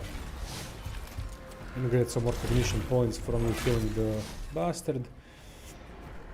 But this thing is a problem. Yeah, fuck.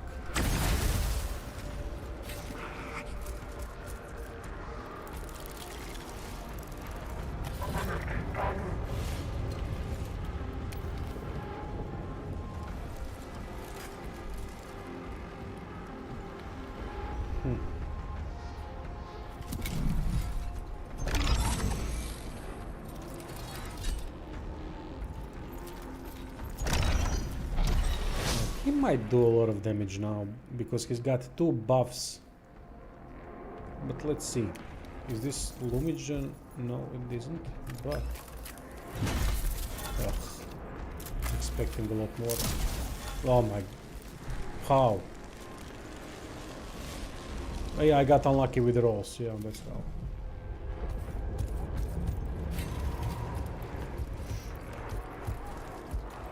Now, if that Destroyer wasn't there, I would have been able to finish the mission, I think. But with the Destroyer there...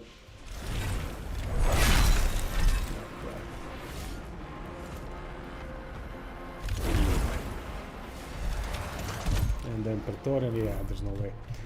This is a fail.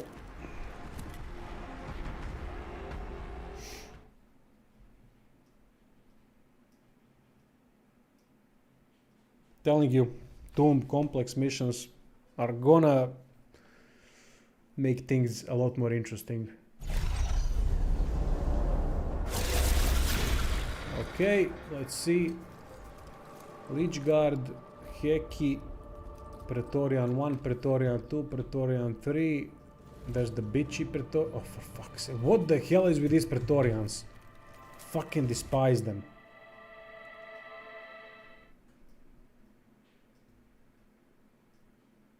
I don't mind having to battle against so many Praetorians, but then make them more balanced because they are absolutely ridiculous.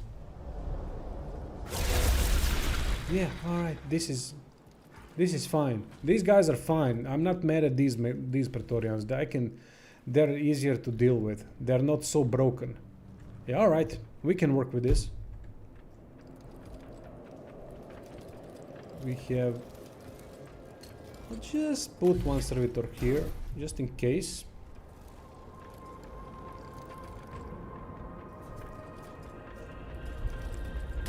Scaevola here, Destroyer over there. Marshal. No, another servitor over here. We need to bait the bastards.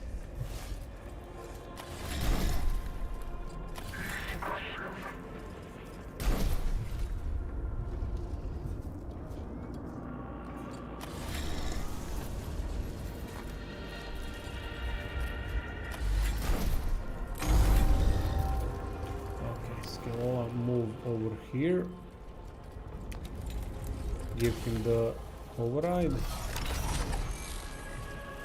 and now let's see, because I can do, I think, a lot of damage there. I don't know how many of these are going to hit with one shot, but let's see. Oh, that's right, just go here. Yeah, closer. Leech Guard, awesome. Awesome. Let's see. Now the problem is, maybe some of you are asking, why are you not moving? Well, if I move, then I lose the heavy buff. Heavy buff means that I can do maximum amount of damage, and maximum amount of damage is 6 compared to 4. But I'm gonna have to move, because it's no use. They're all so well grouped. Oh, look at this. This is gonna be the bomb. Literally. Fuck it, I'm gonna lose it, but... lose the bastard, but that's fine. I'm not mad at that. This is worthwhile.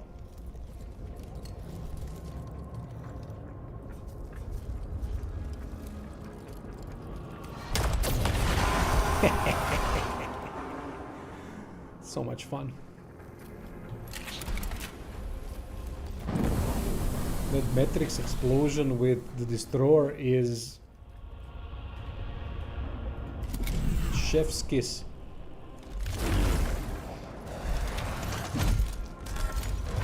Oh, he's going for the servitor. Come on. If this thing survives after all the damage that it's done.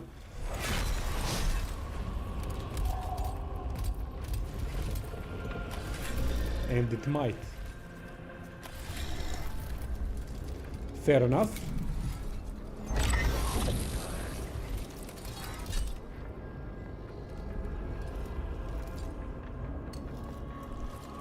Now, this destroyer is a little bit different. It has different weapons, and it's more of a mobile one. It's more of a half-range thing, unlike this mortar-based,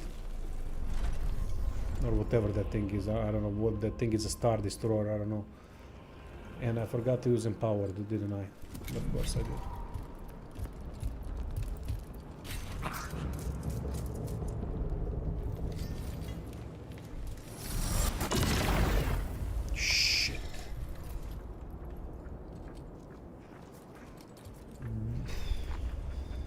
Alright.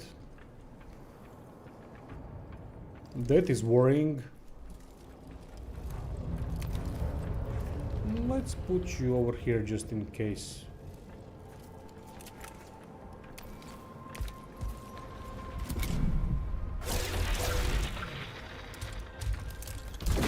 Gotta protect Praetorian.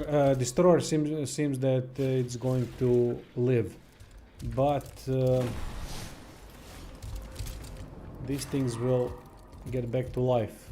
Lich Guard. I don't want Lich Guard back to life. All the Lich Guards are not that problematic as it might seem at first, but they can still be annoying to deal with. Let's move here in cover. Cover doesn't really work in terms of damage reduction or anything like that. Cover in this game works in terms of getting out of line of sight. That's how it works. Which is an interesting concept, how they went about doing damage, cover, and chance to hit. Because there's no... really... because there's no hit chance. Which is really interesting concept. It's all out. Alright, now we have a death mark over here. We have a couple of Necron warriors. We have the immortal. I will put one Rust Stalker there to deal with some of the easier enemy. I mean, it will die from the flayed one, I know that, but I'm sacrificing it.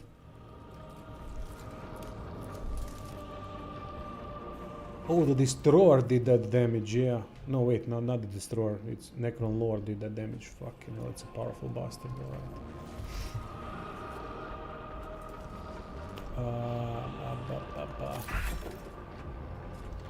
Let's go with the Marshal over here.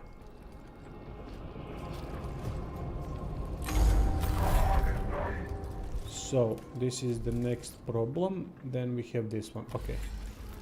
So, should be able to deal. I'm gonna move slightly here. Let's see the range of this thing. Yeah, I'll have plenty of range. And that thing is done. It's also burning, so I don't have to waste another turn attacking it. Oh, it would be nice if I could attack Praetorian from... Oh, where? Oh. Wait, I saw it. There it... Oh, nice. You don't expect that. That was a weak shot, but still.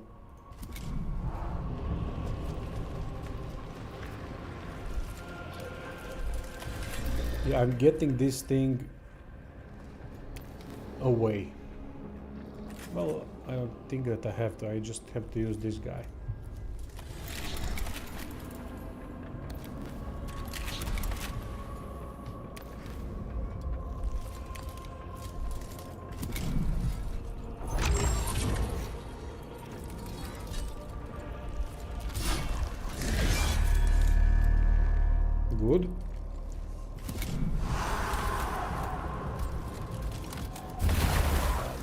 The Immortal survived.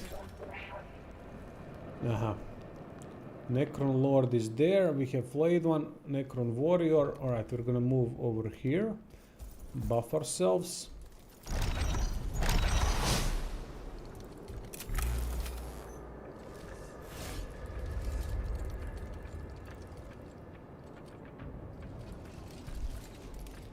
I'm not gonna risk it. I don't know if it's gonna hit this guy. This guy is quite powerful. One of the more powerful units that we have. And we're gonna use Empowered.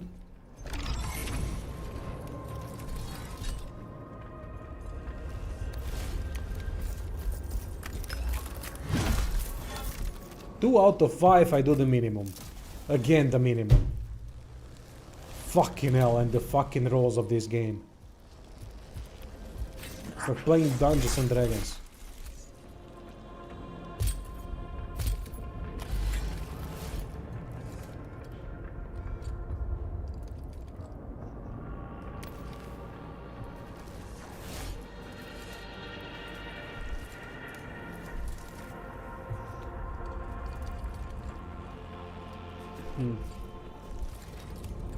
Let's go over here and just be still.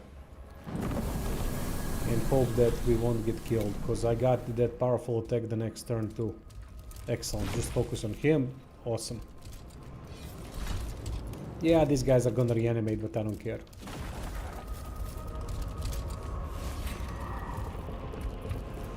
They won't live for long, I can tell you that.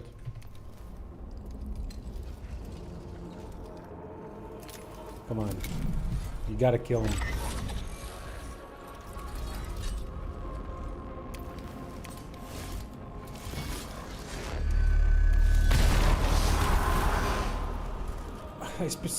Matrix explosion.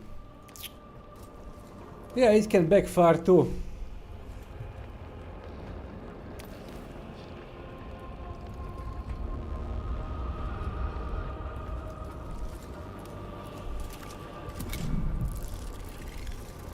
Ah well. Oh nice, dodge. Oh, that's important. Hey, I've got. Yeah, I wasn't streaming much. I streamed a couple of Wildcat games, Dark Heresy and The Expanse last week, I think, and then I got the early key for Mechanicus. So it's Warhammer time, I guess. How have I been? Not much good to say, mate. You?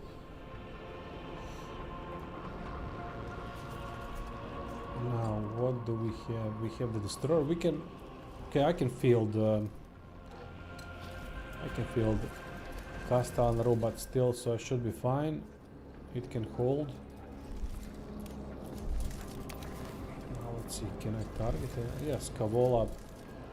You just stick to the cover and wait for someone to come, and then we'll deal with them. Not much else I can do.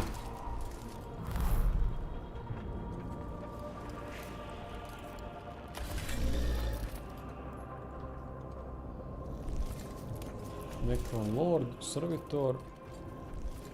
Now let's put Servitor over here. They will focus on the Servitor.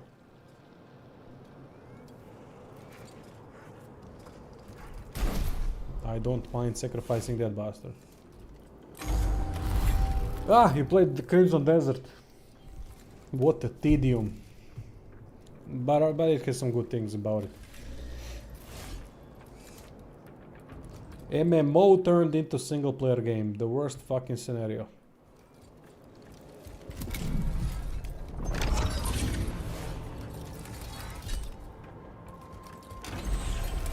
Oh, for fuck's.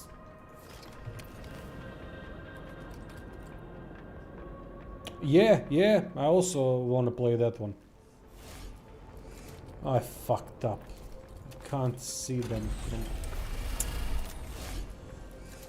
God damn it. Yeah, unarmed combat is for me the best thing about Crimson Desert as well. It's awesome, man.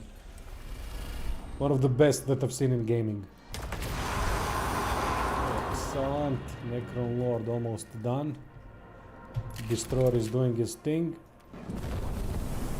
Dodge. Alright, doesn't matter. Oh, and he hit his own. Perfect. And I still have this guy. Okay, can we or can we not? Yes, we can.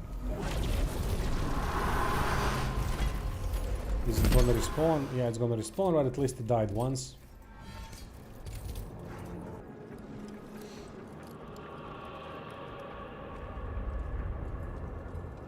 I don't know what's going on. We had a disconnect yesterday, now it's disconnecting. I hope it's fine now. Yeah, it's fine now.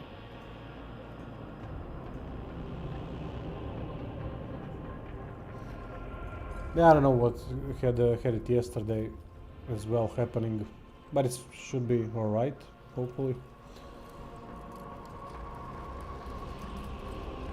I haven't played the first one, mate. I did a review is on the channel, but I haven't played the first one, so I can't compare.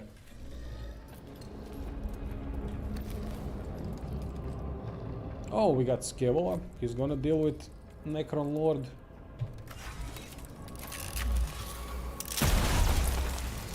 Okay, that's gonna help, and... oh fuck, that's not gonna be enough.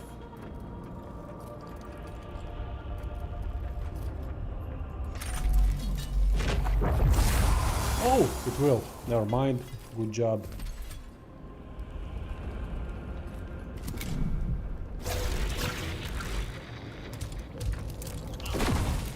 I still have Castellan robot in reinforcements. So oh fuck. Oh fuck. Good. Good. Okay, man, you gotta do this. Yeah, he's gonna kill himself. Unfortunately, that's the problem with Matrix explosions, but it is what it is. Now we need to fall the fuck back. I still have the destroyer, that's awesome.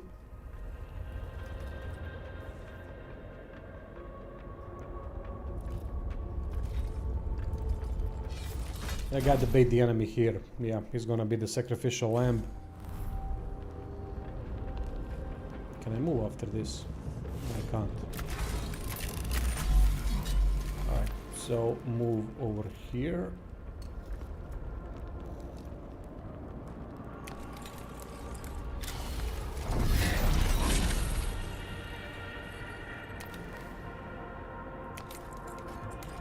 Nice, you should be safe.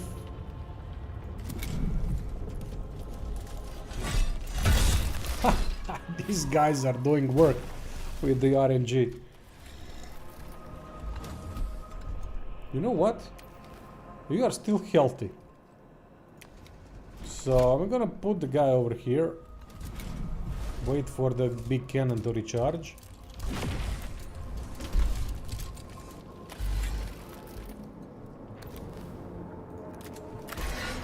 Oh, this is another robot type.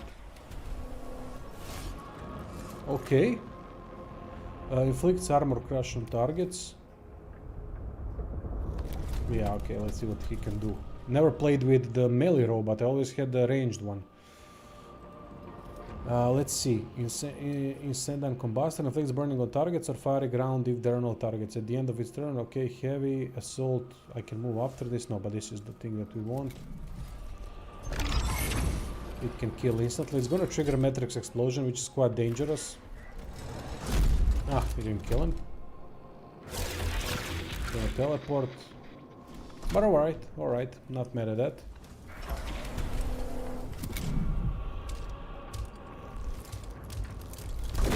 Yeah, that marks are gonna be a little bit of a problem. I don't have a good solution for them at the moment.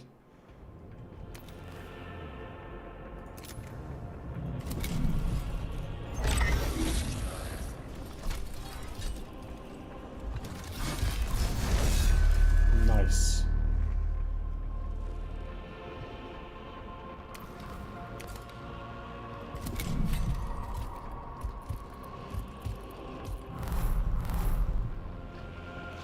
Next turn, alright. This guy got his thing refilled, but I don't have the empowered. So let's try to get empowered first.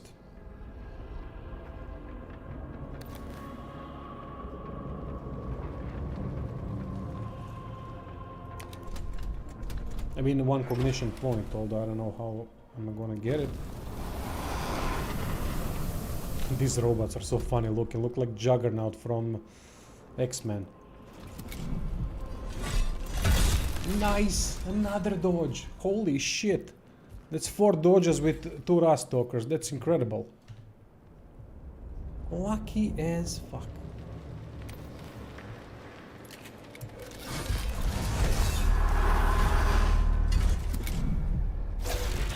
I should be fine now. But you can see how difficult complex missions are.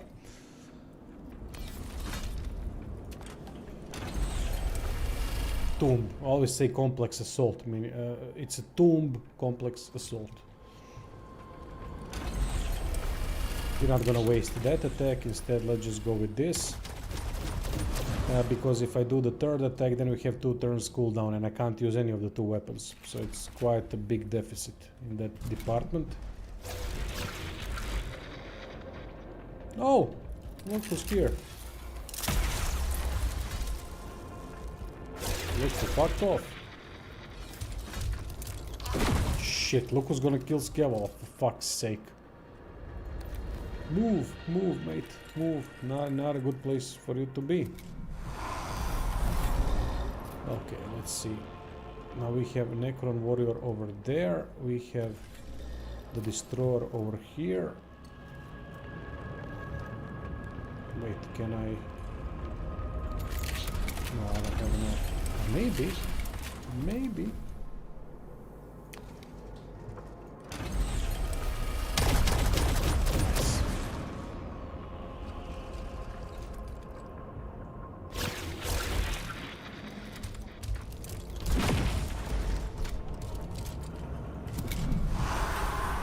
Prozor je otvoren.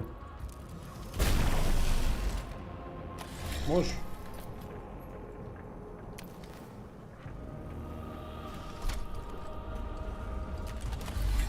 Another death mark is now going to play. And we can deal with him. Maybe not in this turn, but I can at least tank the damage.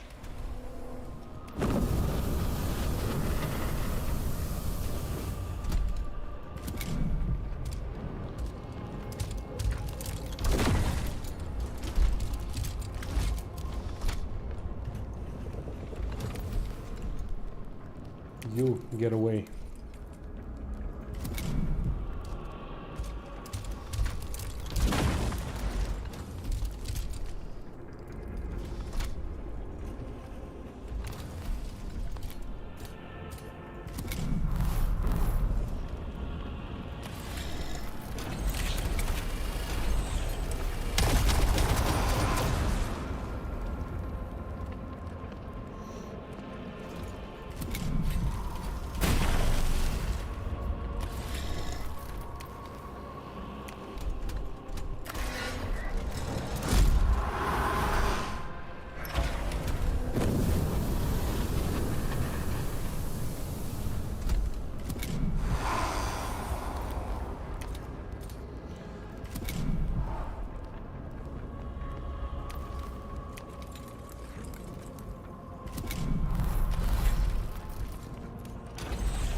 There we go. Tomb complex assault done. Even this time around, alright, this was much easier than the previous attempt with all the Praetorians, but still, you can see that even this was kinda difficult, just not on that impossible level. That's the problem with this game. Thankfully, you can restart skirmishes, you can restart missions, you can manipulate the game in your favor. Because on the highest difficulties, if you couldn't do that, then... And if there were repercussions in terms of... I think the critical paths have repercussions, but I'm not sure. Meaning if you fail a critical path, then your time progresses. But it's not that big of a deal in the game. I'm not. I love. I'm not a fan of Warhammer 40k in general. I like Warhammer 40k, but I'm not a fan in terms of having a knowledge.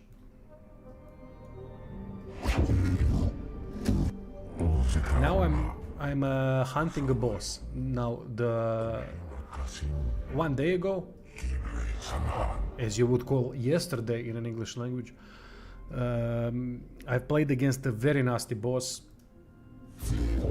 and defeated him. Now we are hunting another boss. My goal for this stream is to get to the boss and defeat him.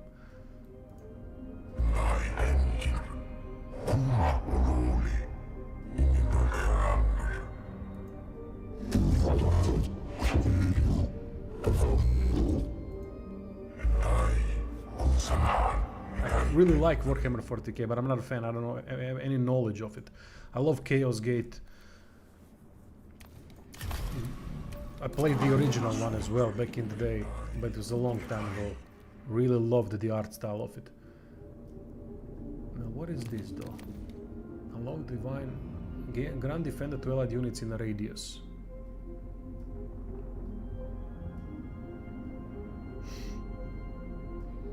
Shit, this is powerful.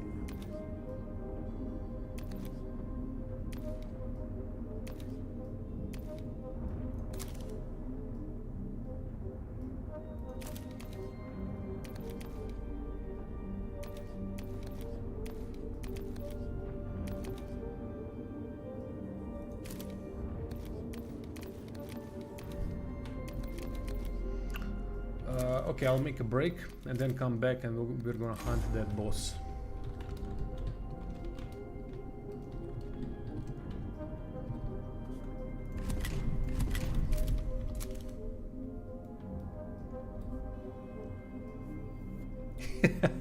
The Warhammer lore is like quicksand. It sucks you in as soon as you touch it.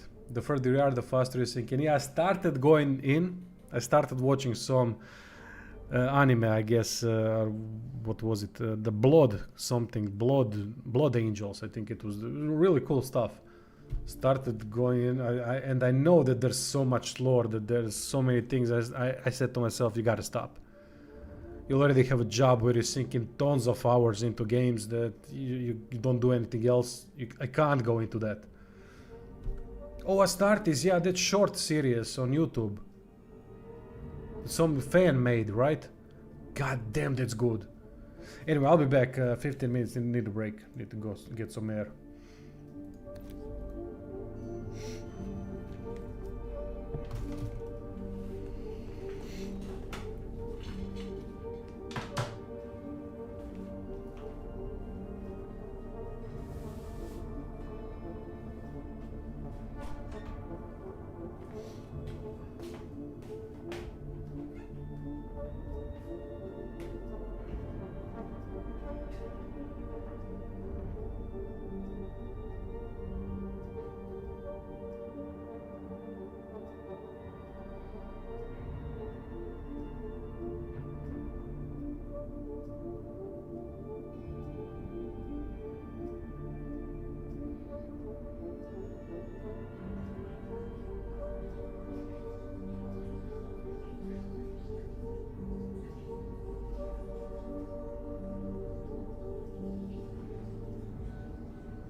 Let's continue. I see the Forge Temple has been built. So that means we can get more upgrades. Thanks, man. Let's see the upgrades. Unlock the final data whisper trait for servitors. Okay. Unlock no escape trait for, I don't know what it is, but that's the problem. I never know what these upgrades do until we check them in the mission or in the cohort section.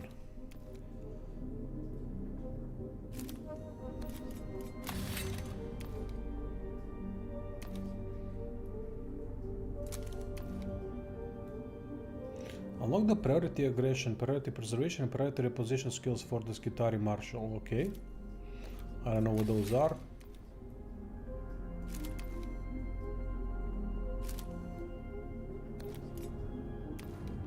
This line is quite important, but as I said, this is a progression skill tree that's quite linear. There's not much. You just build a Forge Temple, which is also linear progression on the world map.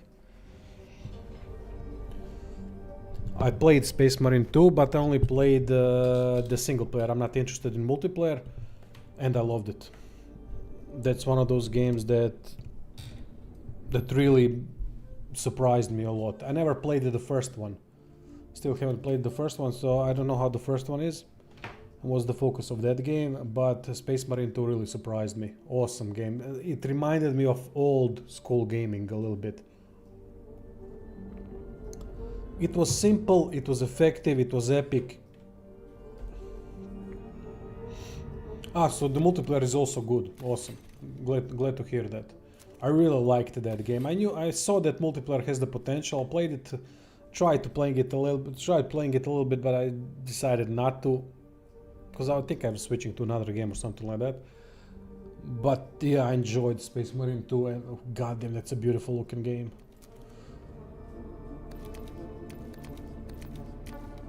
Loved it. Anyway, let's move on to the territory expansion. Well, I still don't know what these things do. I just do all these missions. So I asked about SM2. Did you watch the secret level episode set in Warhammer 40k universe? It's a direct sequel to the game's campaign. Huh. I might have. I've watched at one time I watched a couple of those Warhammer 40k shows, but I don't know which one. I know I watched Astartes on YouTube, but that was a short one, if I'm not mistaken. There are two of them, right? Then I watched Blood Angels, or whatever the name is, and I might have watched Secret Level. I'm not sure. Maybe not. I don't know, man. I really can't remember. What was in that Secret Level? What was the point of that?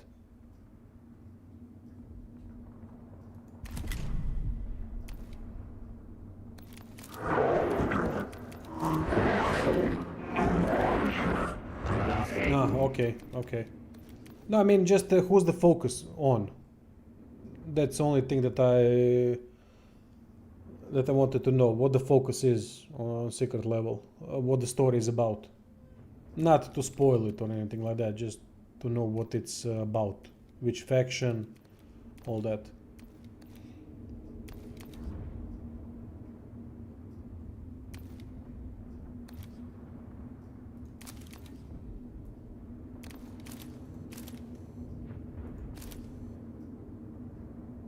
Titus, his mentor Sergeant Metaurus and two other Marines going on a mission.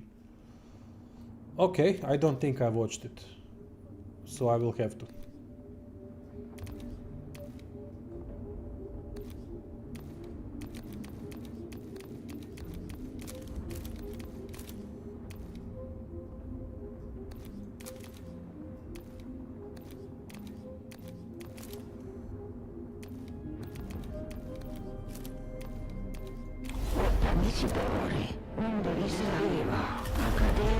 Okay, I'll watch it.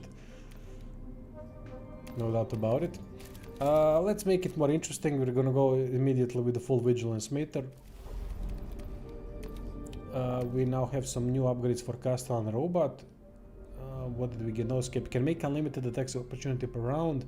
After suffering damage from a ranged attack, inflict 1 damage on the attacker. Oh, that's nice. That's nice.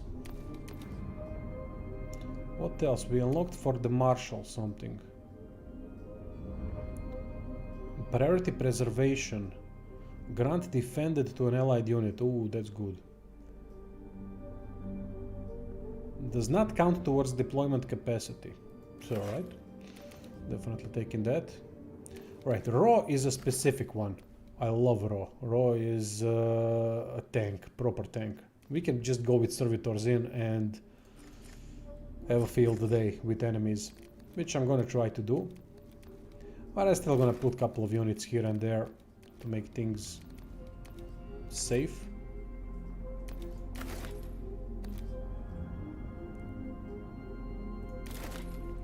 Yeah, this should be more than enough.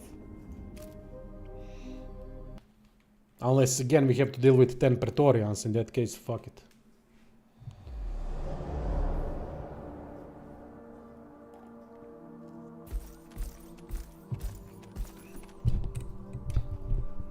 So the vigilance meter, the stratagems that I put, I don't need them really, but I put them to fill up the vigilance meter to 4.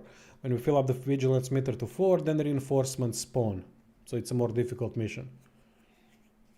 I don't know what I'm in here for, but it's a basic territory expansion, so we should be fine. Keki, okay, couple of immortals. Yeah, this should be easy work. Oh wait, Vecon, okay. That changes things a little bit. We're gonna put the destroyer here, electro priest here. No Praetorians though, which is the most important thing. Raw, you can go over here. Servitor over there. Priest over here. Couple more servitors. Maybe Terix.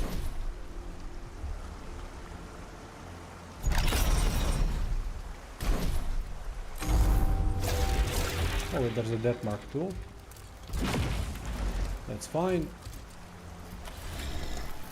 The great thing, look at this. For example, each leader has unique this thing, whatever this is, some kind of canticle. It's called canticle. So when I do this, due to the upgrades that I have, I'm gonna get that acquire and heal Raw with it, which is quite good because Raw is a proper tank.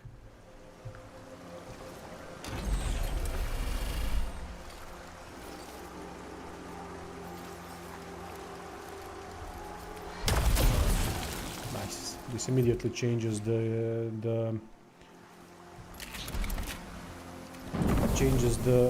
the word? Balance of strength.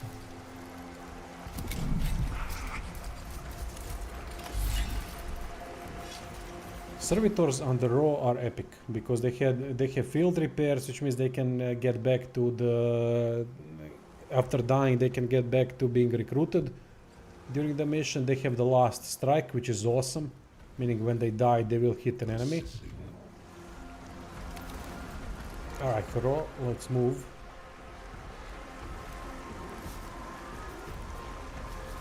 Attack for opportunity. Oh.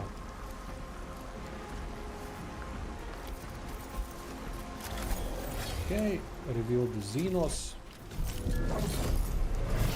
Basically, the more the fight goes, the more powerful Raw can be due to the buffs that he is going to have from the other units.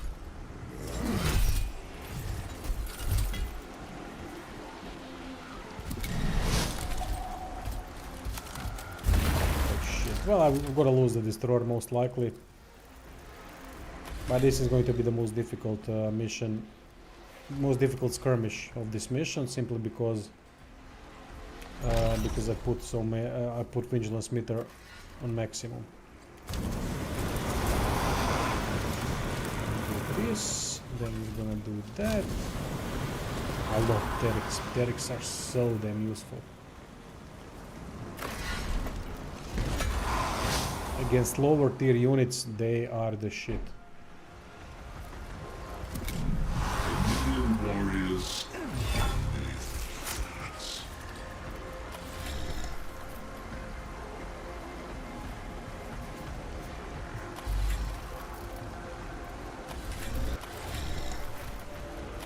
Let's move Servitor over here. Needs to start tanking.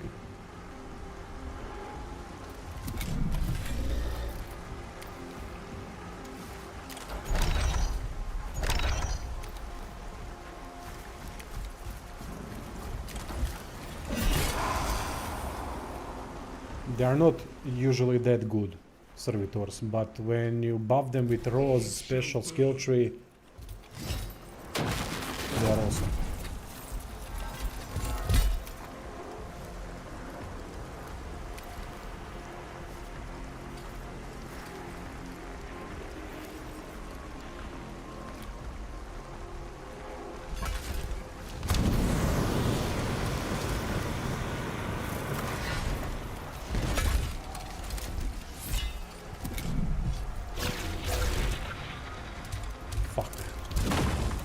Ah well, gonna lose the destroyer.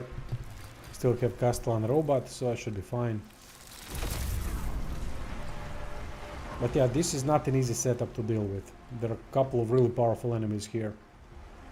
So I might have overplayed my hand a little bit. Electro Priests I don't even use in fight unless I have to. I just use them to gain cognition points after ending each turn. Because with Raw, that's all that matters.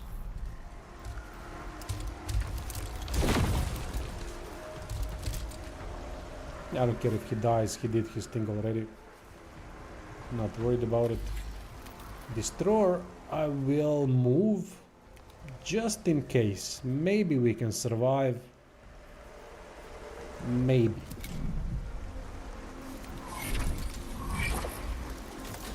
Yeah, you don't get defended. You get defended with Videx.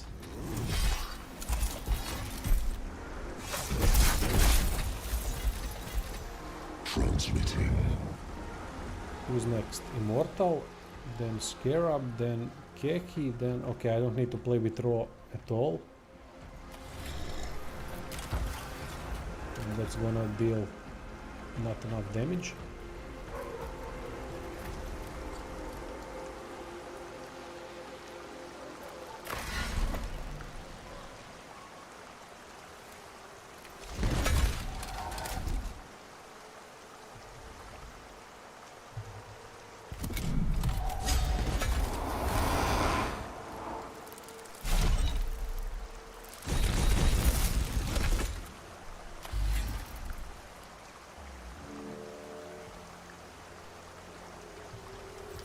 Labors underway.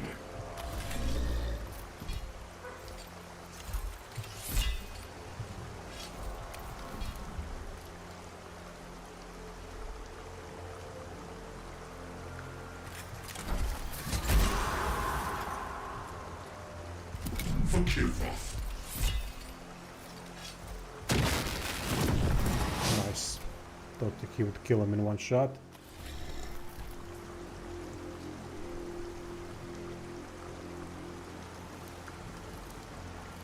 One step closer to the machine.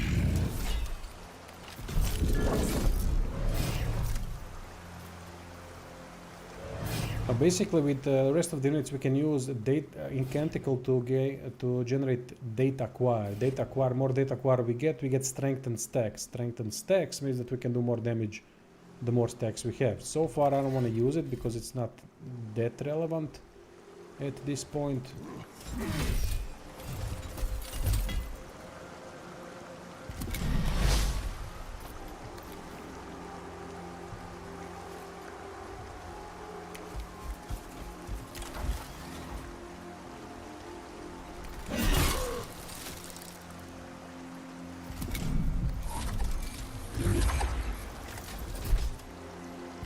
In my sights.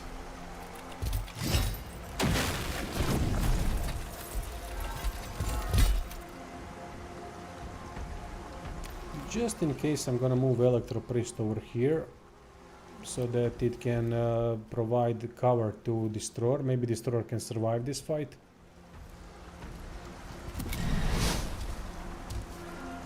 Yeah, perfect. Okay, I'm fine with this. Death marks can be a pain in the ass.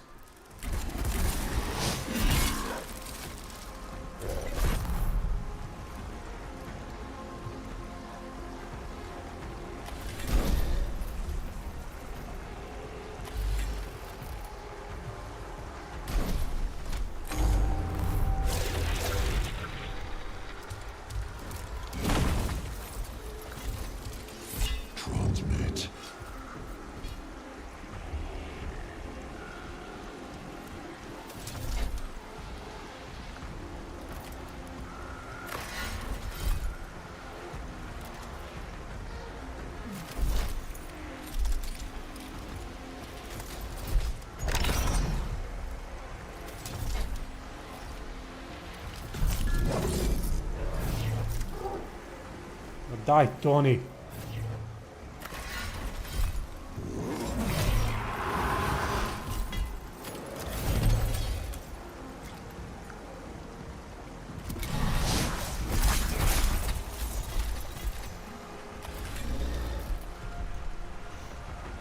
Scarabs, Geki.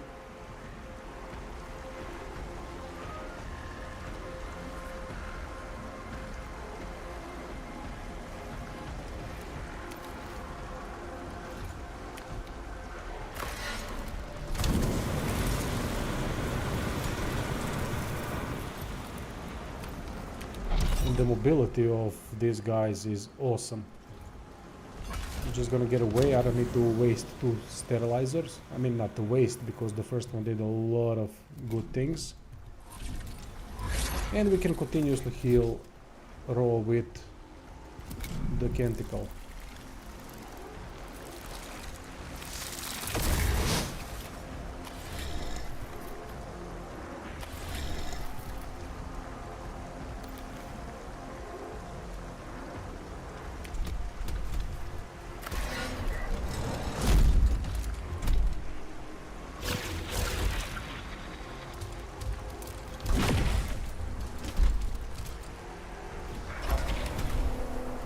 Observing the field.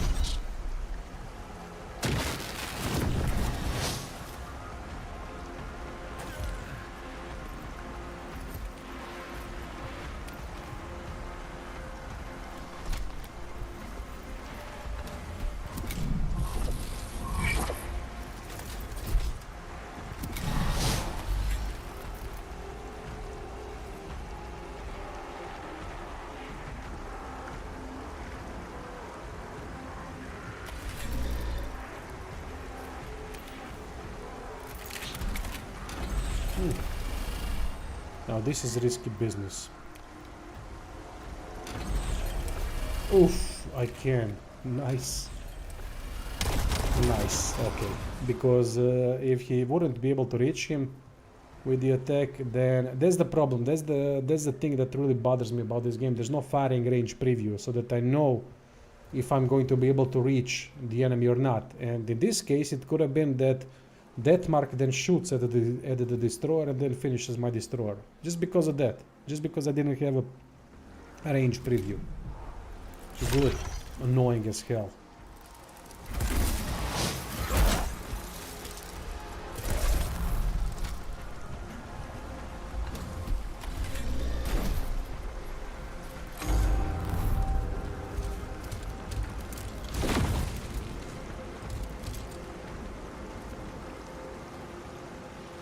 Limbs insufficient. Additional dendrites required.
Will be done.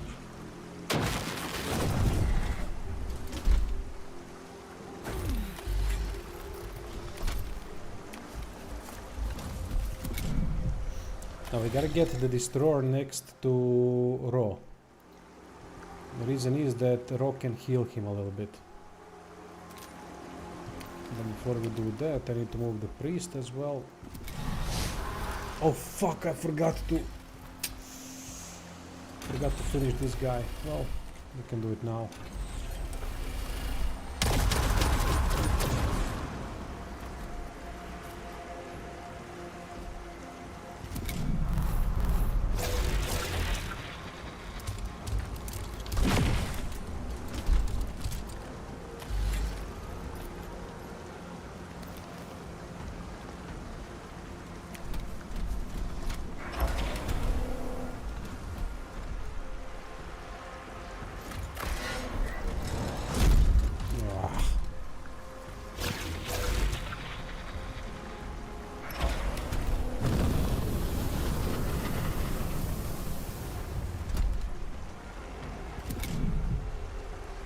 Communications open.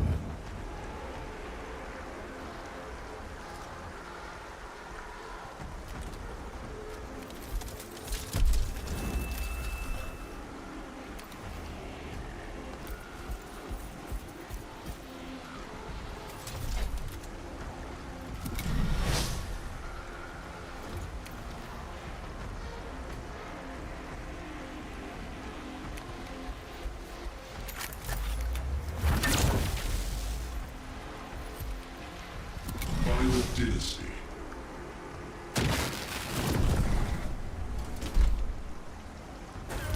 There's one or two more skirmishes in this mission, so I have to be really careful about healing allies. That's going to be crucial.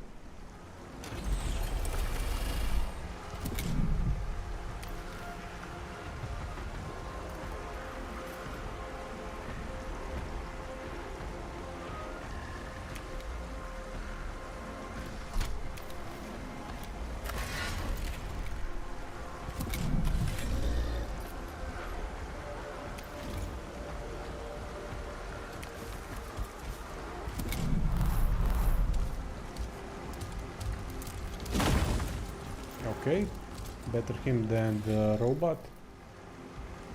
Transmitting.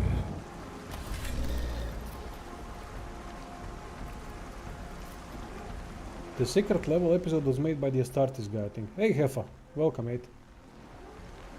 So it makes sense why it's that good then, right?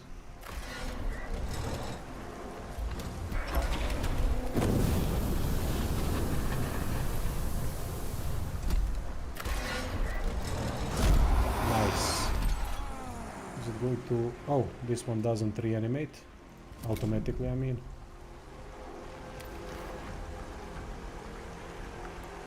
This is the last enemy, so what we're going to do is move him over here. Well, it's treating me like like usual, you know, like it sucks. But it's okay, I'm alive. Dealing with the bullshit. Yours, hopefully it's better than mine.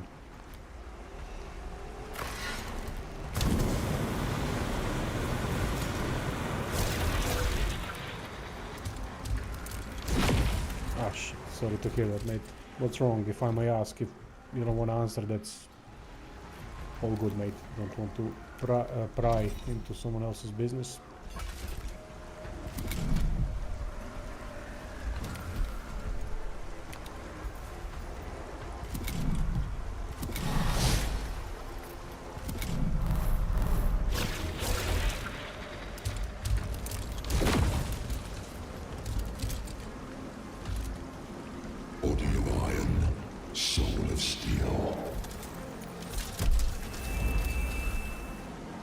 Good.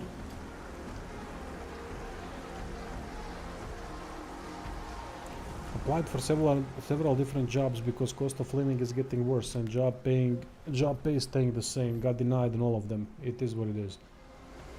Sorry to hear that, mate. I forgot. Where do you live? And what's the job? What's your profession?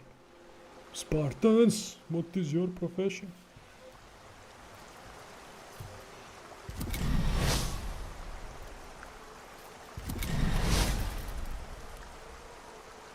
Ah, Texas. Yeah, I don't know the situation there, so can't really comment. Building maintenance. Okay. Well, that should be a job sought after. At least it sounds like it.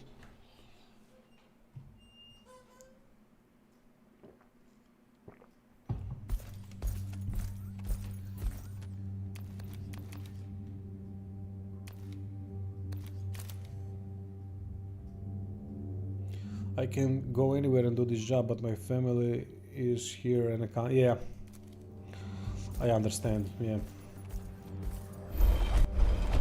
difficult to leave people behind. Sometimes it's not about the money. It's about the. It should never be about the money. You can't replace people around you, especially the ones that depend on you. And I know how it is. Just had a situation with my grandpa. Who wants to drive at age of 90,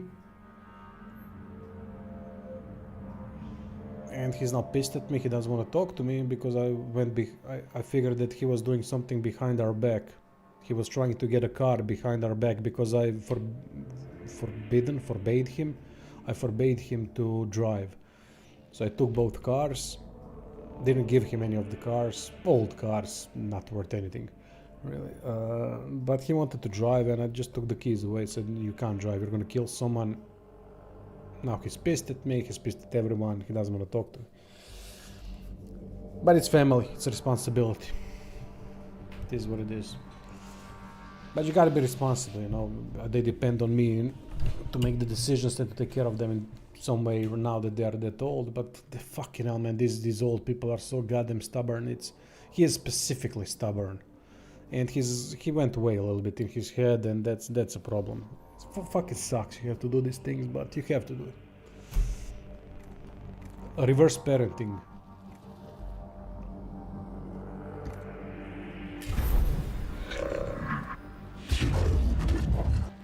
But yeah, I got a sister too in Croatia as well. You know, 3 dogs. You can't leave that behind. Not that I would go anywhere. With this job, I can barely survive here. So, let alone in a country where there's a lot, where the average pay is much stronger. My grandma almost got herself and my sister killed because she pulled out into traffic without looking. You made the right decision. That's exactly what happened with my grandpa. I know that I made the right decision. Still, it sucks, you know. I don't want that. I love the guy. He gave me so much. This is basically his house that we live in. So, but it's a decision that needs to be made, right? So, but the same thing happened. I gave him a chance. You know what? We're gonna go for a drive, and if I see that you can drive, I'm gonna give you the car. But he did the same thing that you did. We almost died. Said, you know what? No fucking way. I mean, I know he doesn't care about his life. He wants to die anyway, but for some time now. But he's gonna take someone else with him, and that's not acceptable for me. Fucking. But it's family. What he gave to all of us. It's something that I won't ever be able to give to my family, to my sisters, to anyone else, right? Because I don't have the financial strength to do things that he did. But it's difficult to have to say no to that kind of a person who managed to accomplish a lot of things in life, far more than I would be able to accomplish in 3 lifespans. But yeah, fucking sucks. It is what it is. Alright, let's see.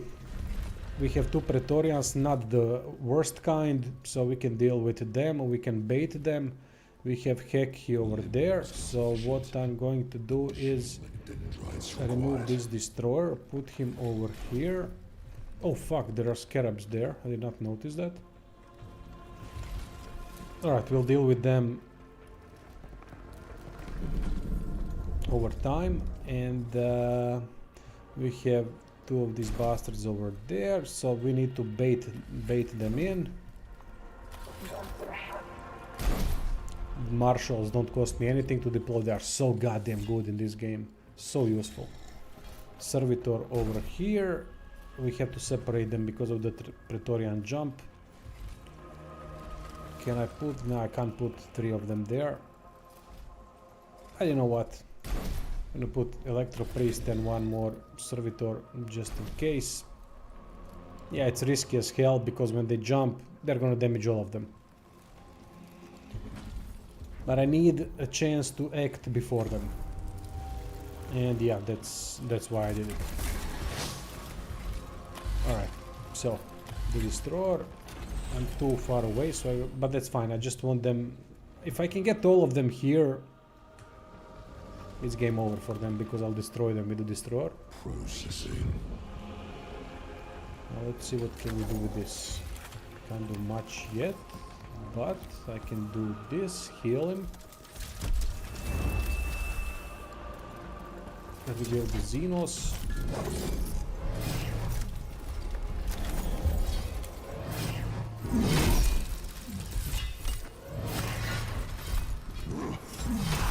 Excellent.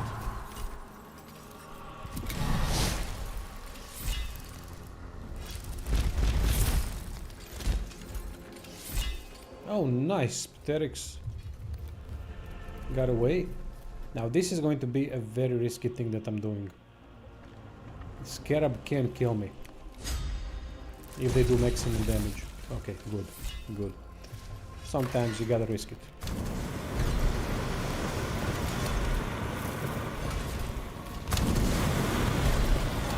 I didn't do much with this, but at least they might focus on him and not jump directly into those. Although I don't think that they will do so because I think the game has a priority in terms of who these Praetorians are going to target.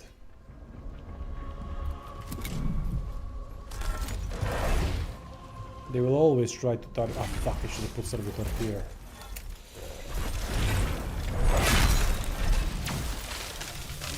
Thankfully, Fanatical Devotion keeps them alive for 1 turn, so I can make their life a lot tougher.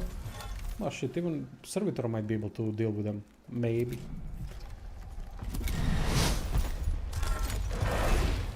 Yeah, expected.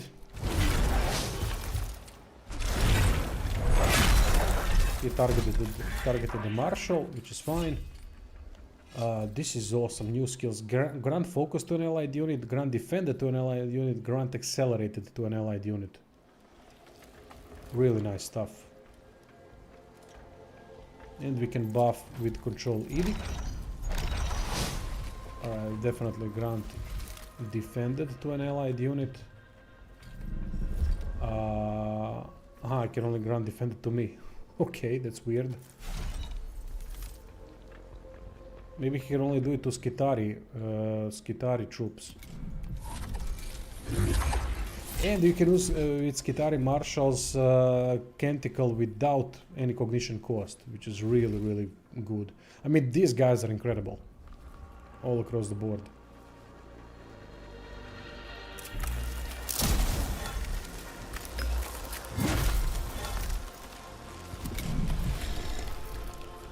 Let's see. We can do 2 to 3 damage, which is going to be reduced by armor. And armor is 1, so that means maximum we can do is 2 damage. So I can't kill any of them. But that is fine. I don't need to. Servitors are there to die. Ah shit, I should have went there actually, because I could finish him with the other Servitor. But okay.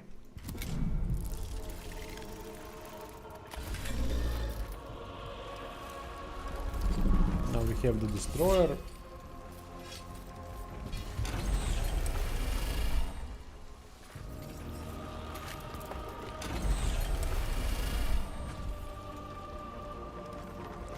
Not gonna go with the big attack. Can I target 2? Can I? Come on, come on. No, I can't. So I'll do this. If I use this attack, if you've been watching, then I have to wait for 2 turns until I can use it again, which is a big deal. So we'll go with the short far away. Ah shit, Praetorians are gonna jump there, so Marshal is gonna die. Yeah, instant death. I mean, these fuckers with the jump are so goddamn ridiculous. I despise them. Thankfully, it's not the other one, the smaller one, which is far worse. Oh, for fuck's sake, really?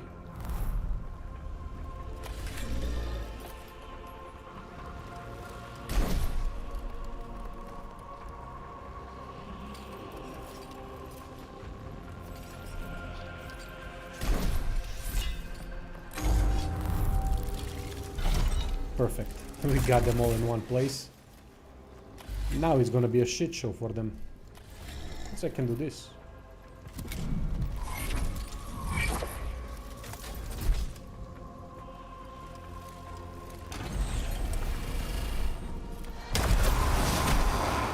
Such a satisfying thing to use.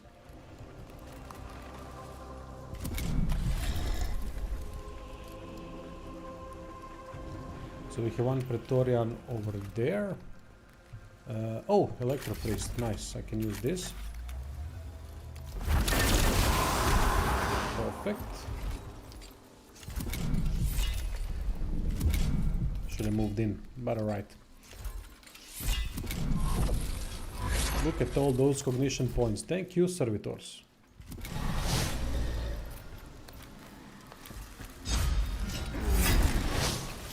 Oh, I didn't see that.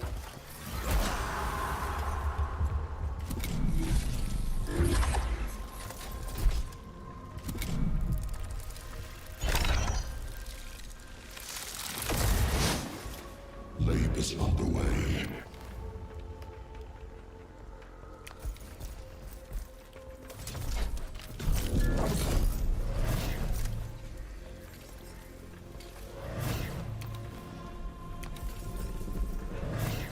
We got 8 data, or 6, can't see. 6 data core. Now this is going to hurt. Nice. 9 damage, that's a lot in this game. And I can also heal the servitor while right next to it. And we got Pterix available too. Nice.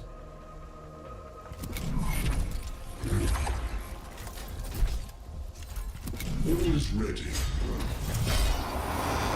Okay, well done. Lost a couple of servitors, all fine. Didn't even have to use Castle on Robot. Is this the end of the mission or? Oh yeah, it's the end. I thought maybe there's one more skirmish. Now we're gonna go for a critical path, which means it's a connection to the boss. And after we do the critical path, I think the boss will pop up. Hopefully I can do it all in this stream. I really want to see how the third boss plays out. They play out quite differently.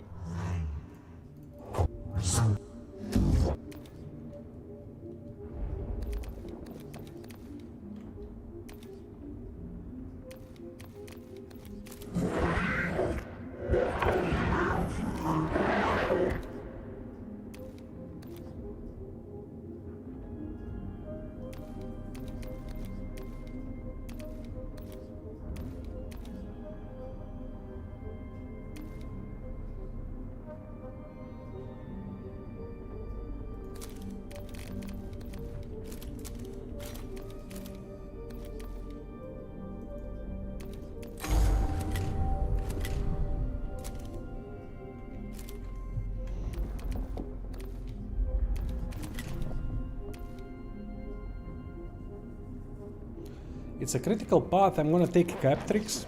I don't think I played with Captrix on stream yet. It's a very specific bastard to play as.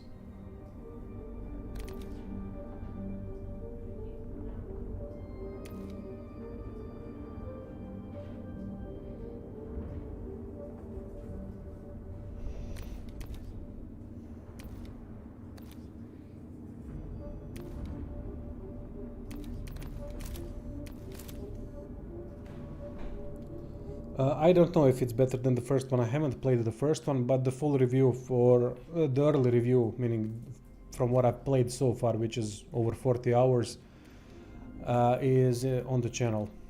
So you can check it out if you want to get more information about this game. I can't compare, I don't know. Sorry.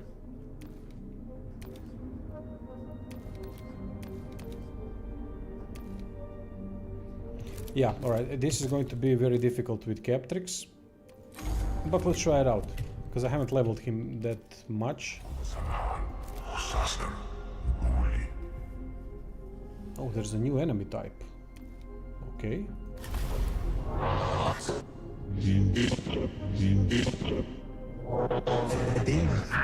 Last levels.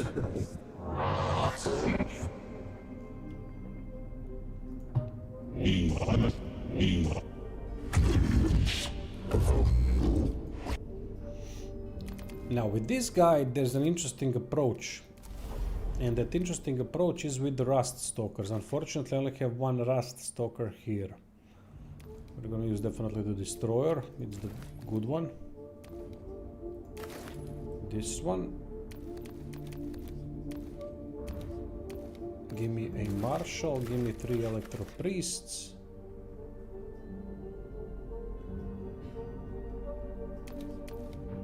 Teraxi, and we can go. He has aggressive defense at the start of each skirmish, meaning that whenever enemies get into the melee range, we will have an attack of opportunity against them. And if you have a lot of Rust Stalkers on the map, and for example Castellan Robot, that's a lot of melee units basically, it's gonna be quite powerful. But he has some really good stuff. And works really well with Pterixes, because Pterixes put Luminogen, which means that the enemy is going to get affected by constantly receiving maximum damage. And with the Fletch thing, SMG thing that we have, that's quite good. You'll see. Maslavus must survive, Caprex must survive, Maslavus must reach destination.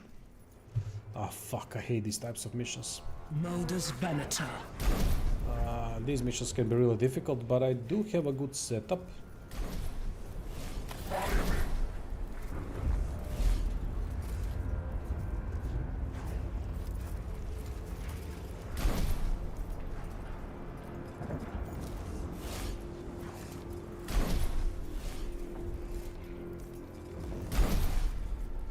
Destroyers won't help me here. They would just get destroyed because there's going to be reinforcements after every turn, and I don't want to be dealing with that. Instead, we just have to go crazy and try to get to that point quickly. No fucking around.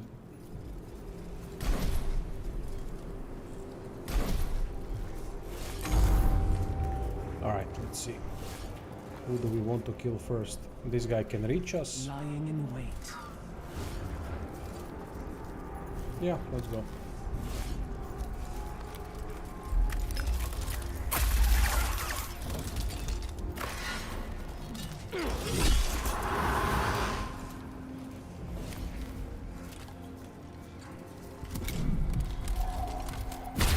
Thankfully there are some friendly units, so enemies will waste a couple of turns, well, one turn to deal with them. They usually deal with them in one turn. Maslavus, what can you do? Servo Arm, Omniscient X, Mechanicus Pistol, restore 1 to 2 HP and grant illumination to allied units in a radius. Ooh. Cost 2 cognition points, but this is good stuff. I don't want to use it yet, because I don't need it.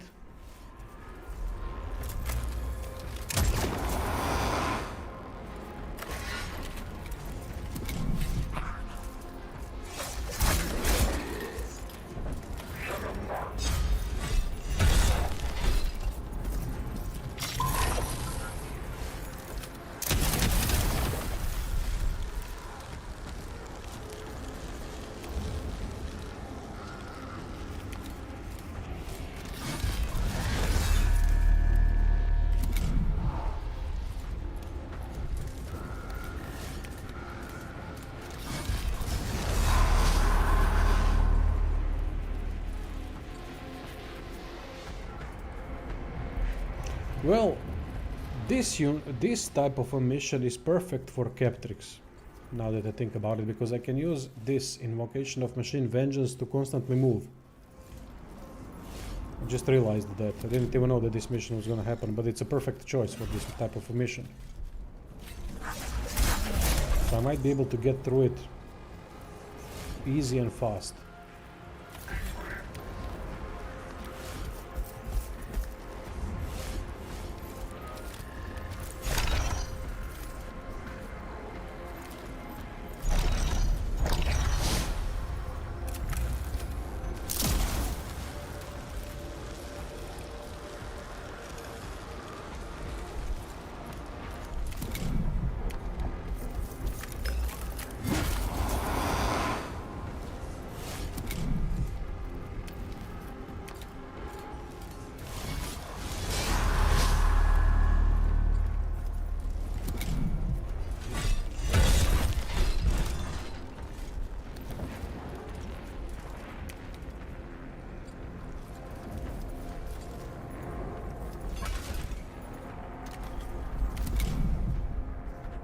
Oh yeah, this might be easy.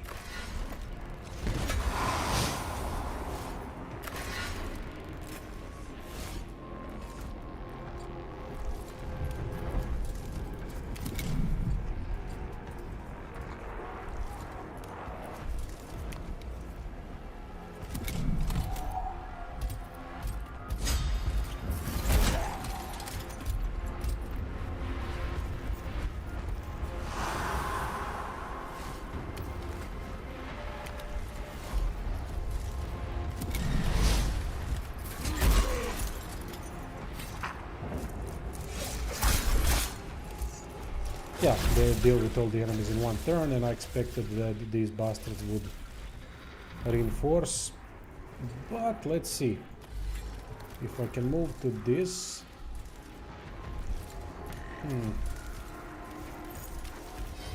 Question is that I don't know. I'm not certain if I can use these 2 times in a row. If I can, then this mission is done. I can't. Fuck. Now he has to deal with the destroyer.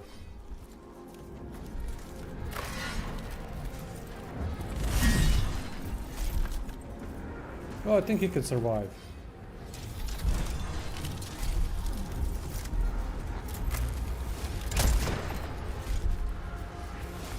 What?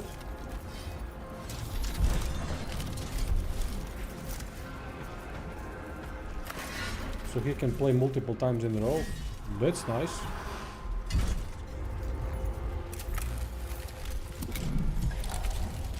Oh yeah, because I put illumination. Oh yeah, I forgot about that. Illumination is quite powerful. It's probably the most powerful buff. Which one is next? That one? Okay, should have played with these ones, am I right?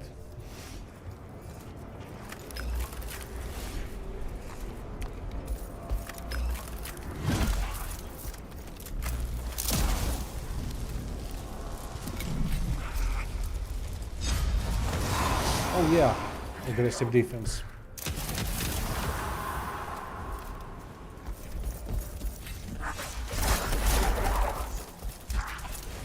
Optimized.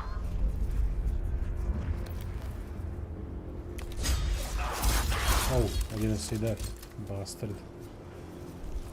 Okay, heal the Marshal, back to full health.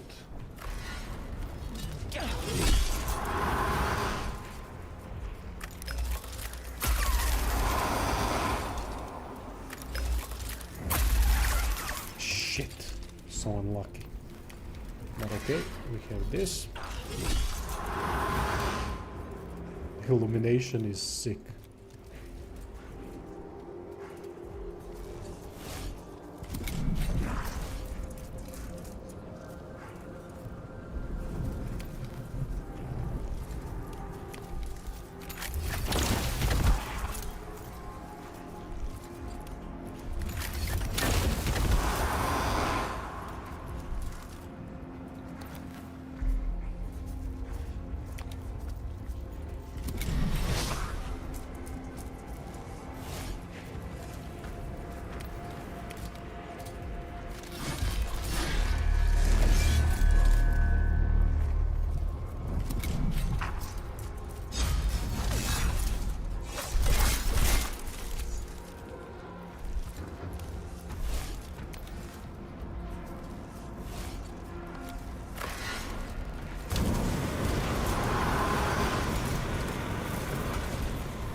And that should be it. Oh yeah, this guy can still play.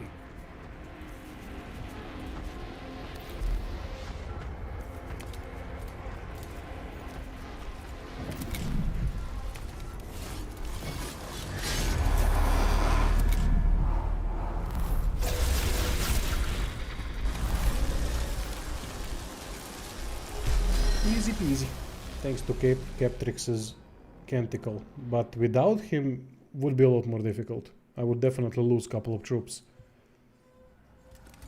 This was perfect.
Oh, we have to kill our own troops. Fucking idiots. Okay. And these guys can target from long range, so...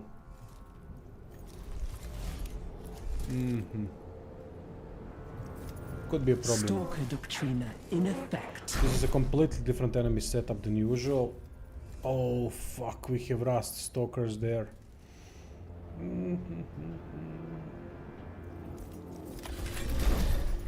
Modus Venator. Gonna be a bit of a problem.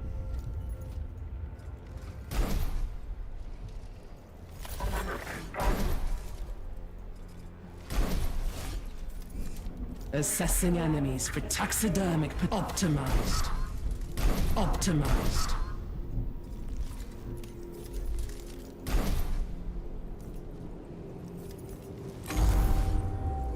Oh, we still have Maslows, so that's good.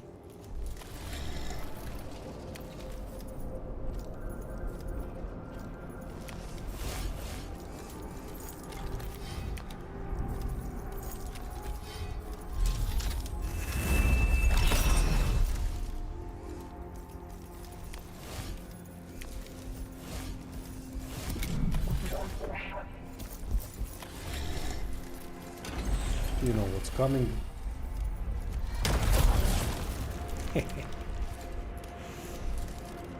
Always fun.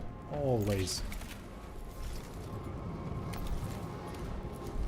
And due to the illumination, I can safely move away and wait for the for another opportunity to use the big gun, the big cannon.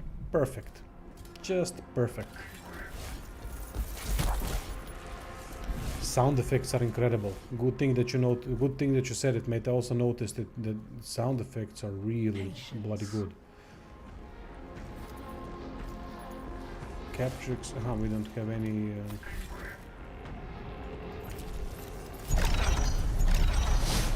cognition points, which is going to change now.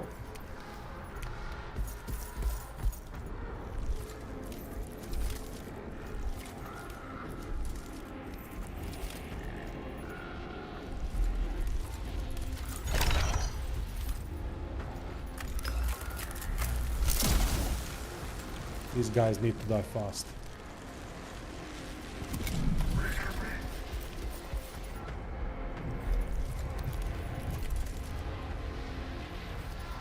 Call the hunt.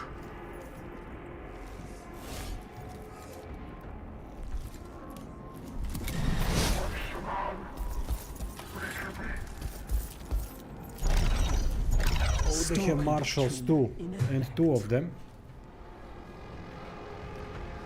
Now this is cool. Instance Generatorum. By doing this, we get Obscured Effect. Obscured Effect means that we cannot be targeted by the ranged enemies, unless someone goes inside 2 hexes. Now, cool thing is that this upgrade, which would be perfect in a mission like this, but I don't really use it that much, because I don't know why. I use more things, other things than that. But there's a thing where you can have Obscure as an AoE. So I could put all of these units that are around Captrix in an AoE obscurity, so none of these guys could be able to hit them, to target them, which in this mission would be just perfect. I love the leaders and how they are done in this game. It's truly something else. There we go. Oh yeah, by the way, I don't have to worry about protocols.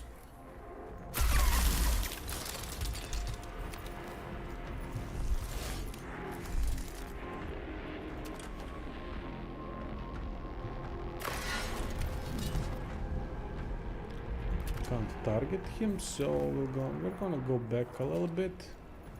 Yeah, I think if I move here I should be fine. Oh, the fuck I am. Alright. I should be able to survive his attacks without a problem.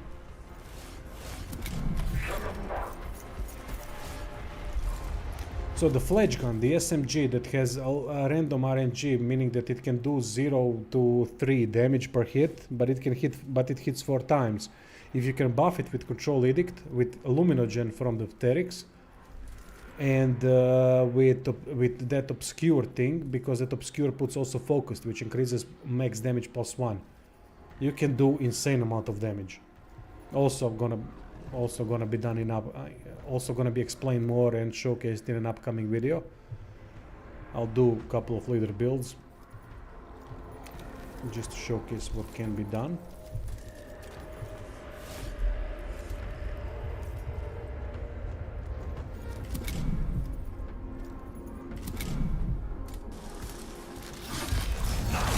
Ooh. What the fuck? How the hell did they do so much damage? They don't do that much damage, usually. What the fuck was that?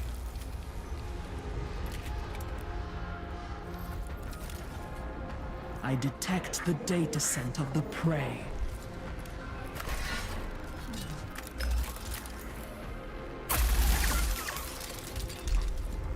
Really?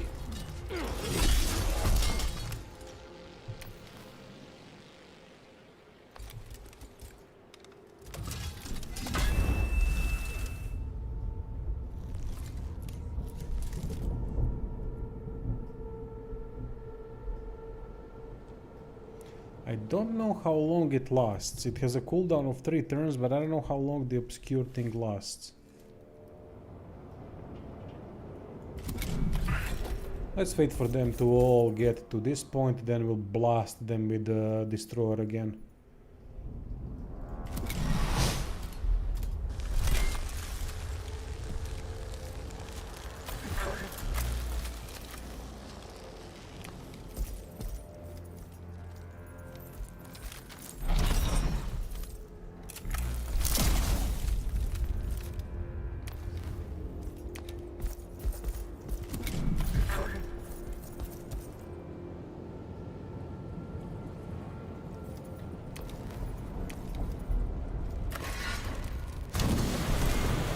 Jesus Christ, these rust stalkers are buffed to insanity.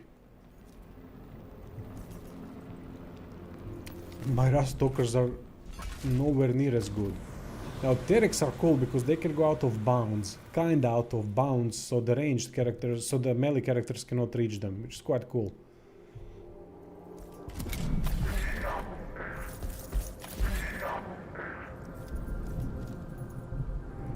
Okay, they can't reach me, so that's good.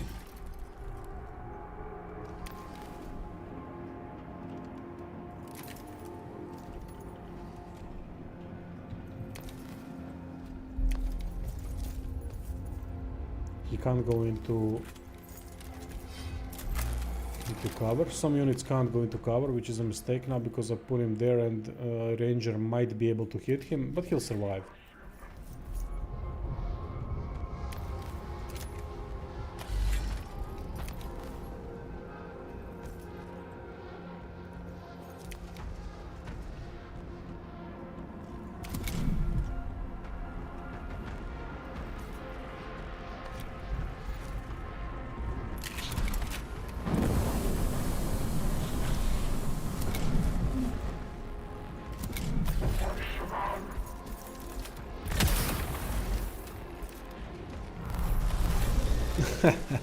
Well, that's the interesting thing, Hefa, that you just said. That's why games with this style of combat always stress you. This game, the units here serve one purpose, and that is to die and to protect you as the leader, which is a really cool concept. I don't remember any game that worked like that, that was XCOM style, in a way that your units are just an expendable cannon for the main guy to survive and do his thing. There are no benefits of all of these units surviving. They just have to get through a couple of skirmishes in each mission. Each mission has a couple of skirmishes, depending. This one might have 3, some might have 2, some might... I think 3 is maximum. And they have to just survive through those skirmishes to get you through it, so that the leader survives. And if they don't survive, there's no downside to it. Meaning if the units don't survive. I'm sure that there's going to be one more mission after this. It seems like that on the map.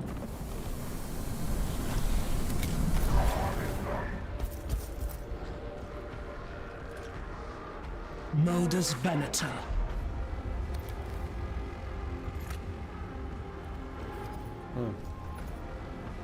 He's next.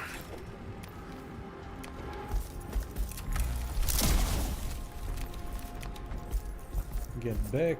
Defended to an allied unit.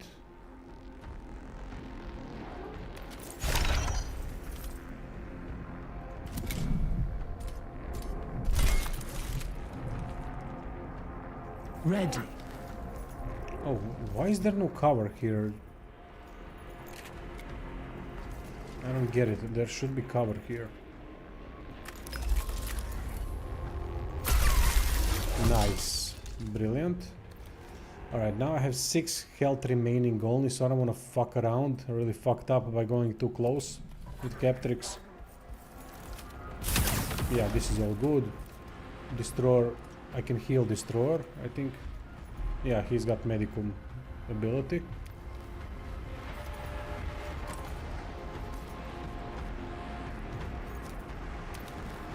But why is there no cover? Because Rastalker, maybe he's not in cover, and I'm just imagining that he was in cover. I don't know. So we're gonna move him here. I don't have any ranged except for the big boy. I don't have any ranged capabilities. Just kinda a downside, but it's fine. Yeah, we're gonna have to move him away.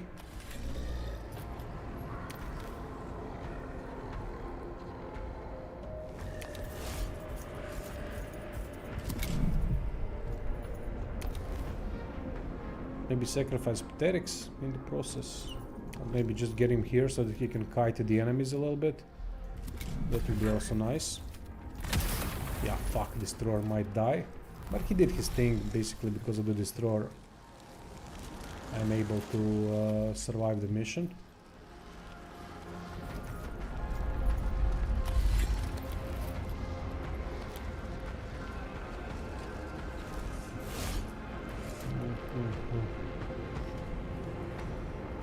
Ah, fuck it. Let's risk it. I have only one canticle point that I have to use for healing, which I can't use now, but at least he's safe. He should be safe.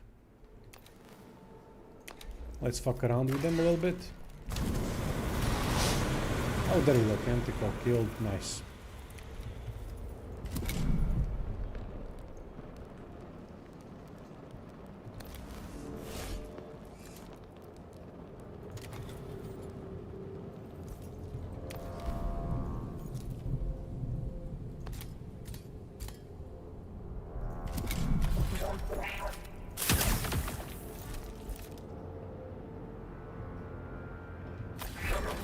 Lying in wait.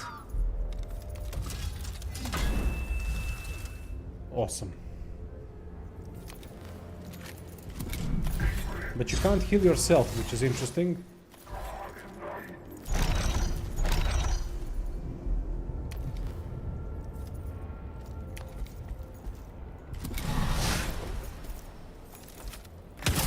Oh yes, dodge. Suckers.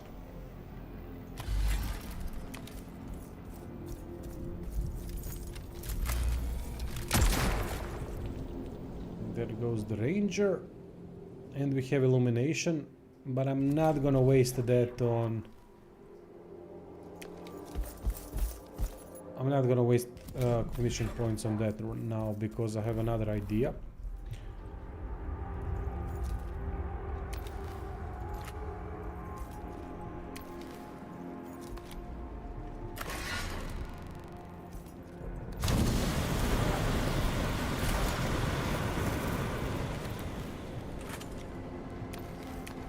So he can't use his ranged attack. Yeah, I'm gonna get damaged by Skitari Marshal, but that's fine.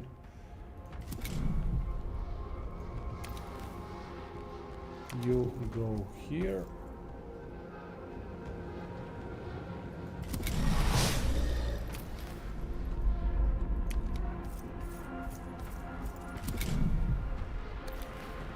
Gotta be careful with the Marshal. Marshal can do some damage. I mean, sure, go for Teraxi, I don't care, but we still have to be careful about that.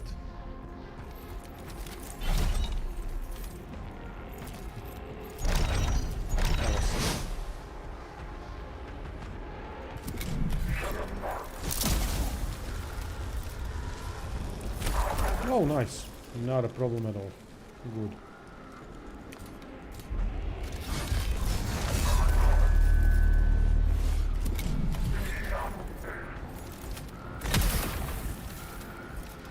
I detect the data scent of the prey.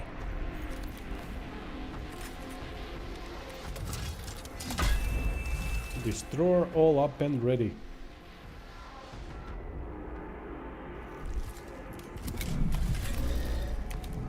And I can also kill Electro Priest.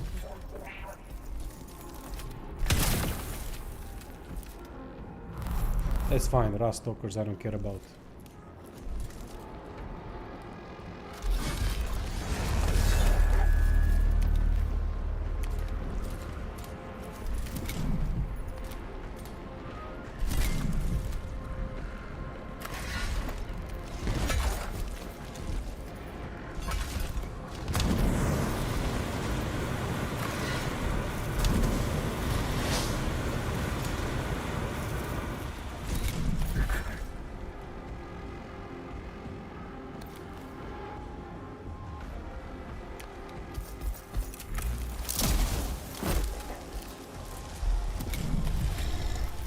Stalker Doctrina in effect.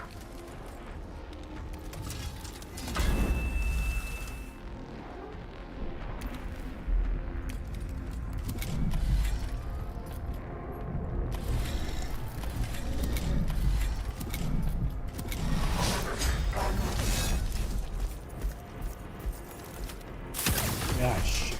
Okay. Not a problem.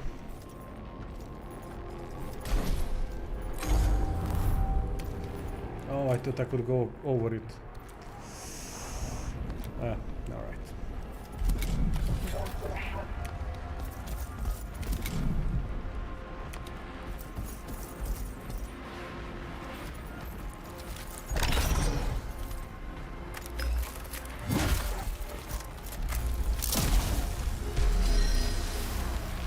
And now the last one. So far only lost one unit if I'm not mistaken, which is really good.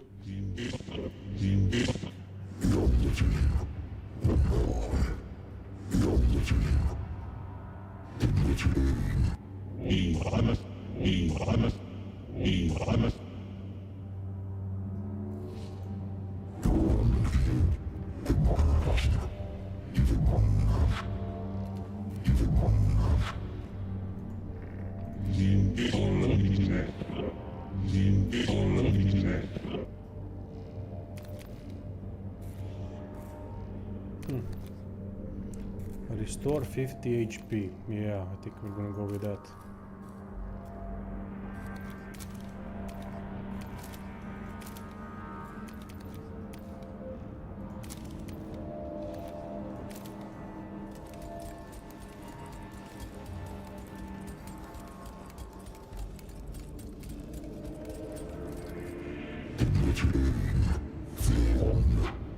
It's nothing.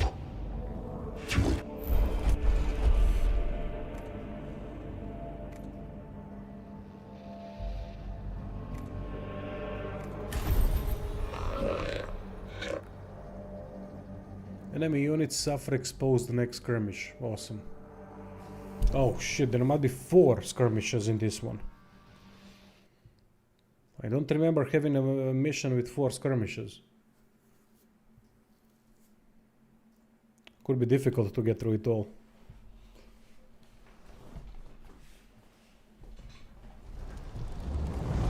Okay. We have infiltrators. Oh, so we have 2 factions battling. I love that. I always loved in Fallout, old Fallout games, when you had a couple of factions battling each other and then you just step in, get all the loot. Engine seer. Okay.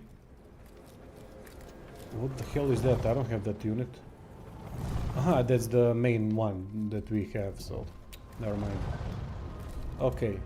So we are going to have to kill all enemy units, which I think are all on the battlefield. But I don't have to worry about them that much, unless they specifically target me.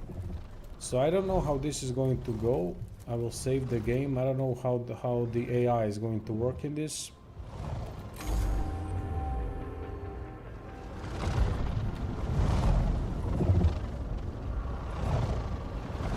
So I don't know how to put the...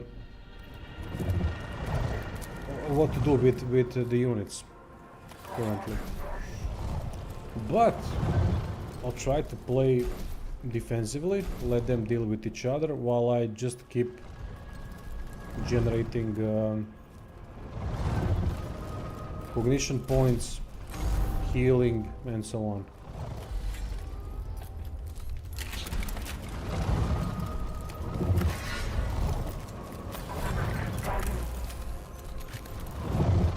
Yep, these are enemy units. I didn't know it was going to be a bigger problem, but alright. A minute, let's see what happens. Death mark. Okay. Who's damaged? No one. We are all at full health. So I'll go here with this one and do this. Generate a cognition point. Let them deal with each other.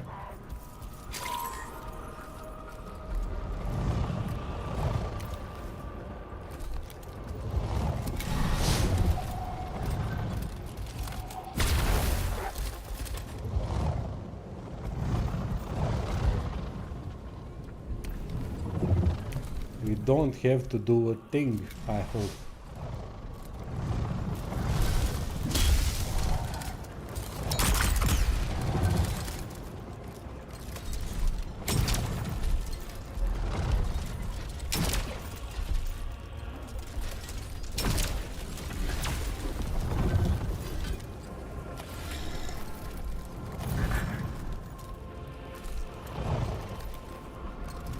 Lying in wait.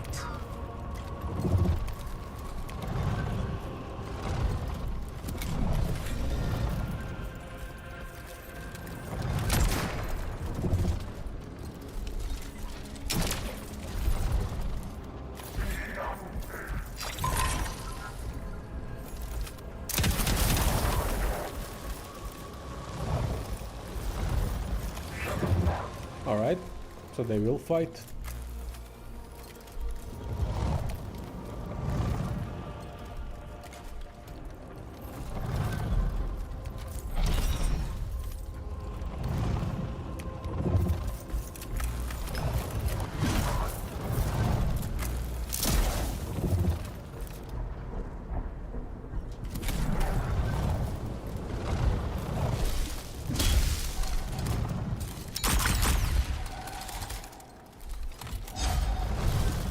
Never seen 2 factions battling it out like this, to this extent.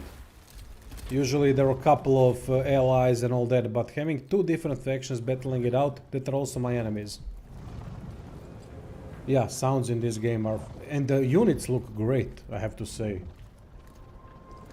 The visual effects and all, I really like it. I detect the data scent of the prey.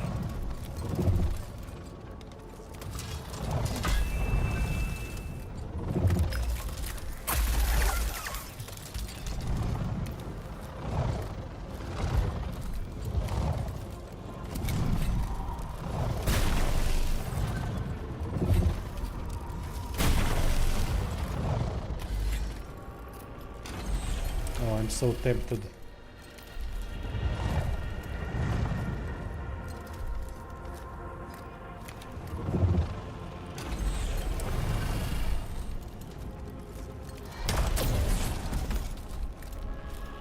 Can't resist. It's just too much fun.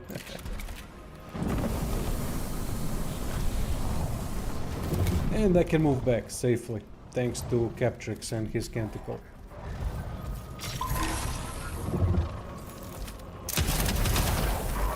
Not a problem.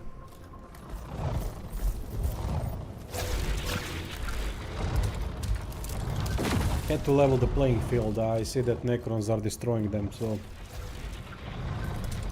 yeah, they stand no chance.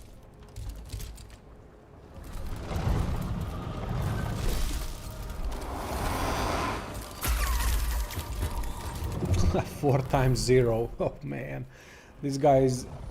this AI is as lucky as I am. Acquiring targets.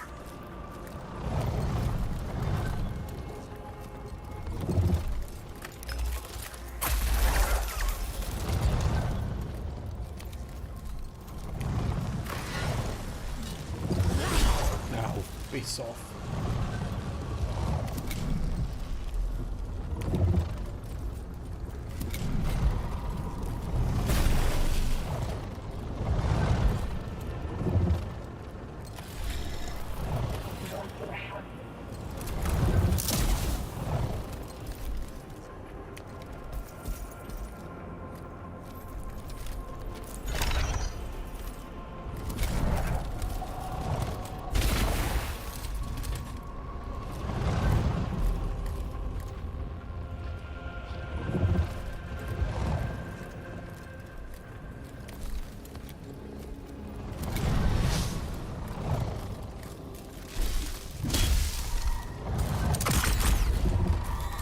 These infiltrators are a strange bunch. They seem good on paper, but they really are not. But they do have some really good things about them. They have that Fletch thing, the SMG that I have with Captrix, which can be quite good, but you have to build around it to be good.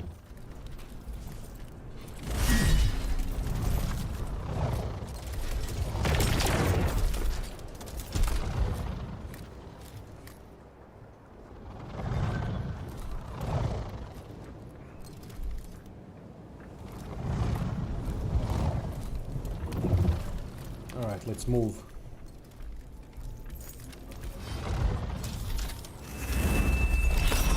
Illumination.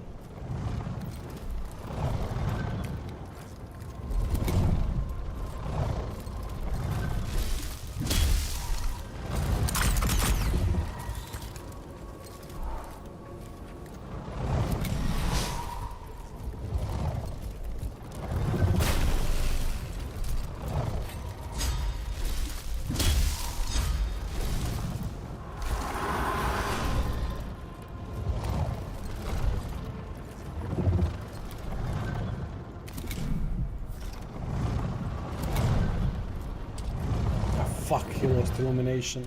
Damn. That was a bad move.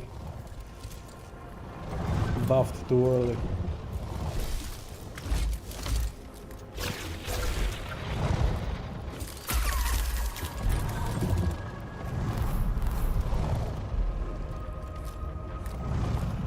Ready.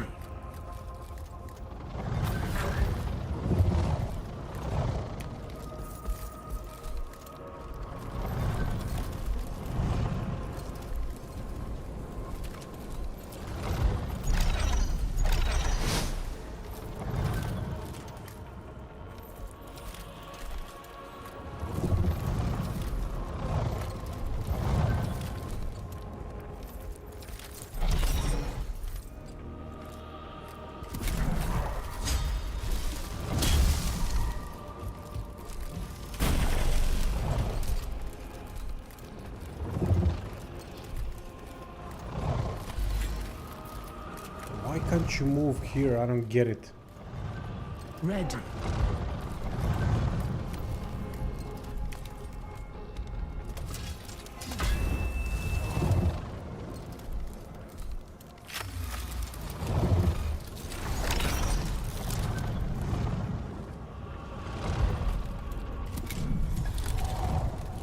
Yeah, wasted that illumination completely. What a bad move.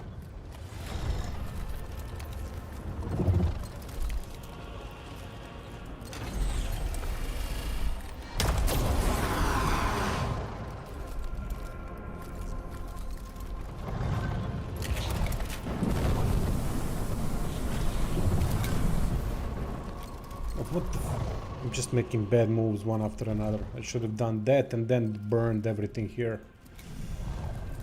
Fucking idiot.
No, not through fire, you moron. Ah, he's gonna lose it immediately, so that's pointless.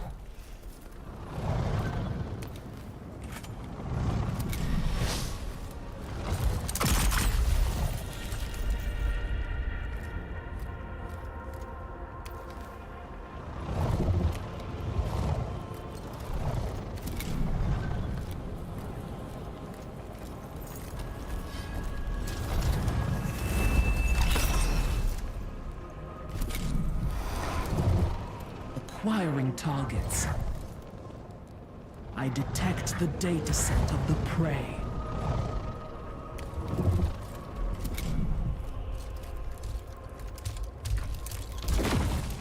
Nice.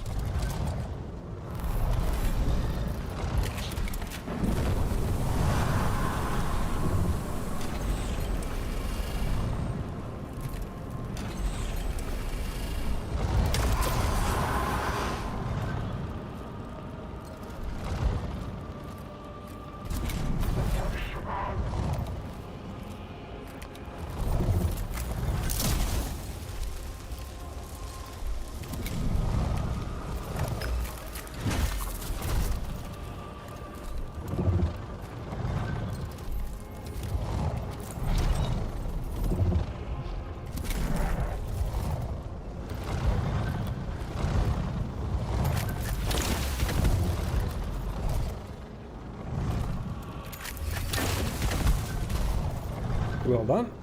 No units lost, very little damage taken.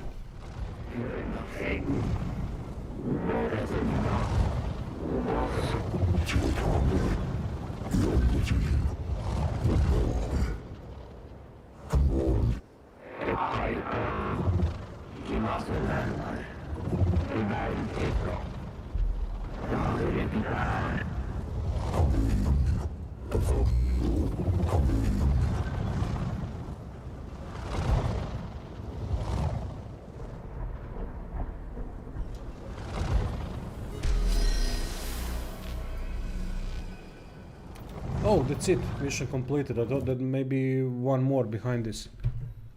Not to be.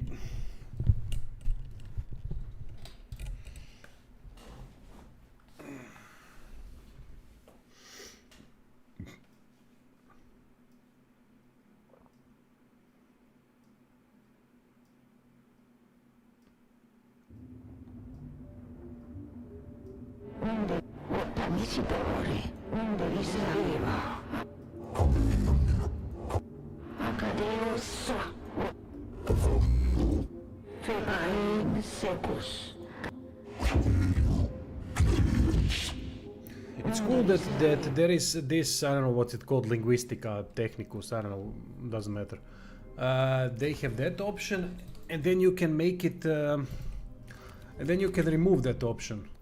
So they can just do their own thing by talking normally, which also sounds believable.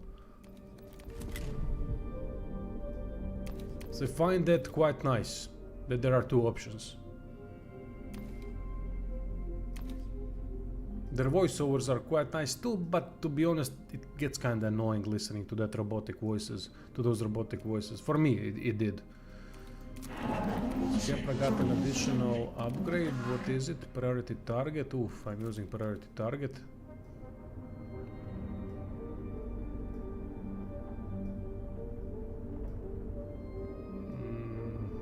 Very interesting.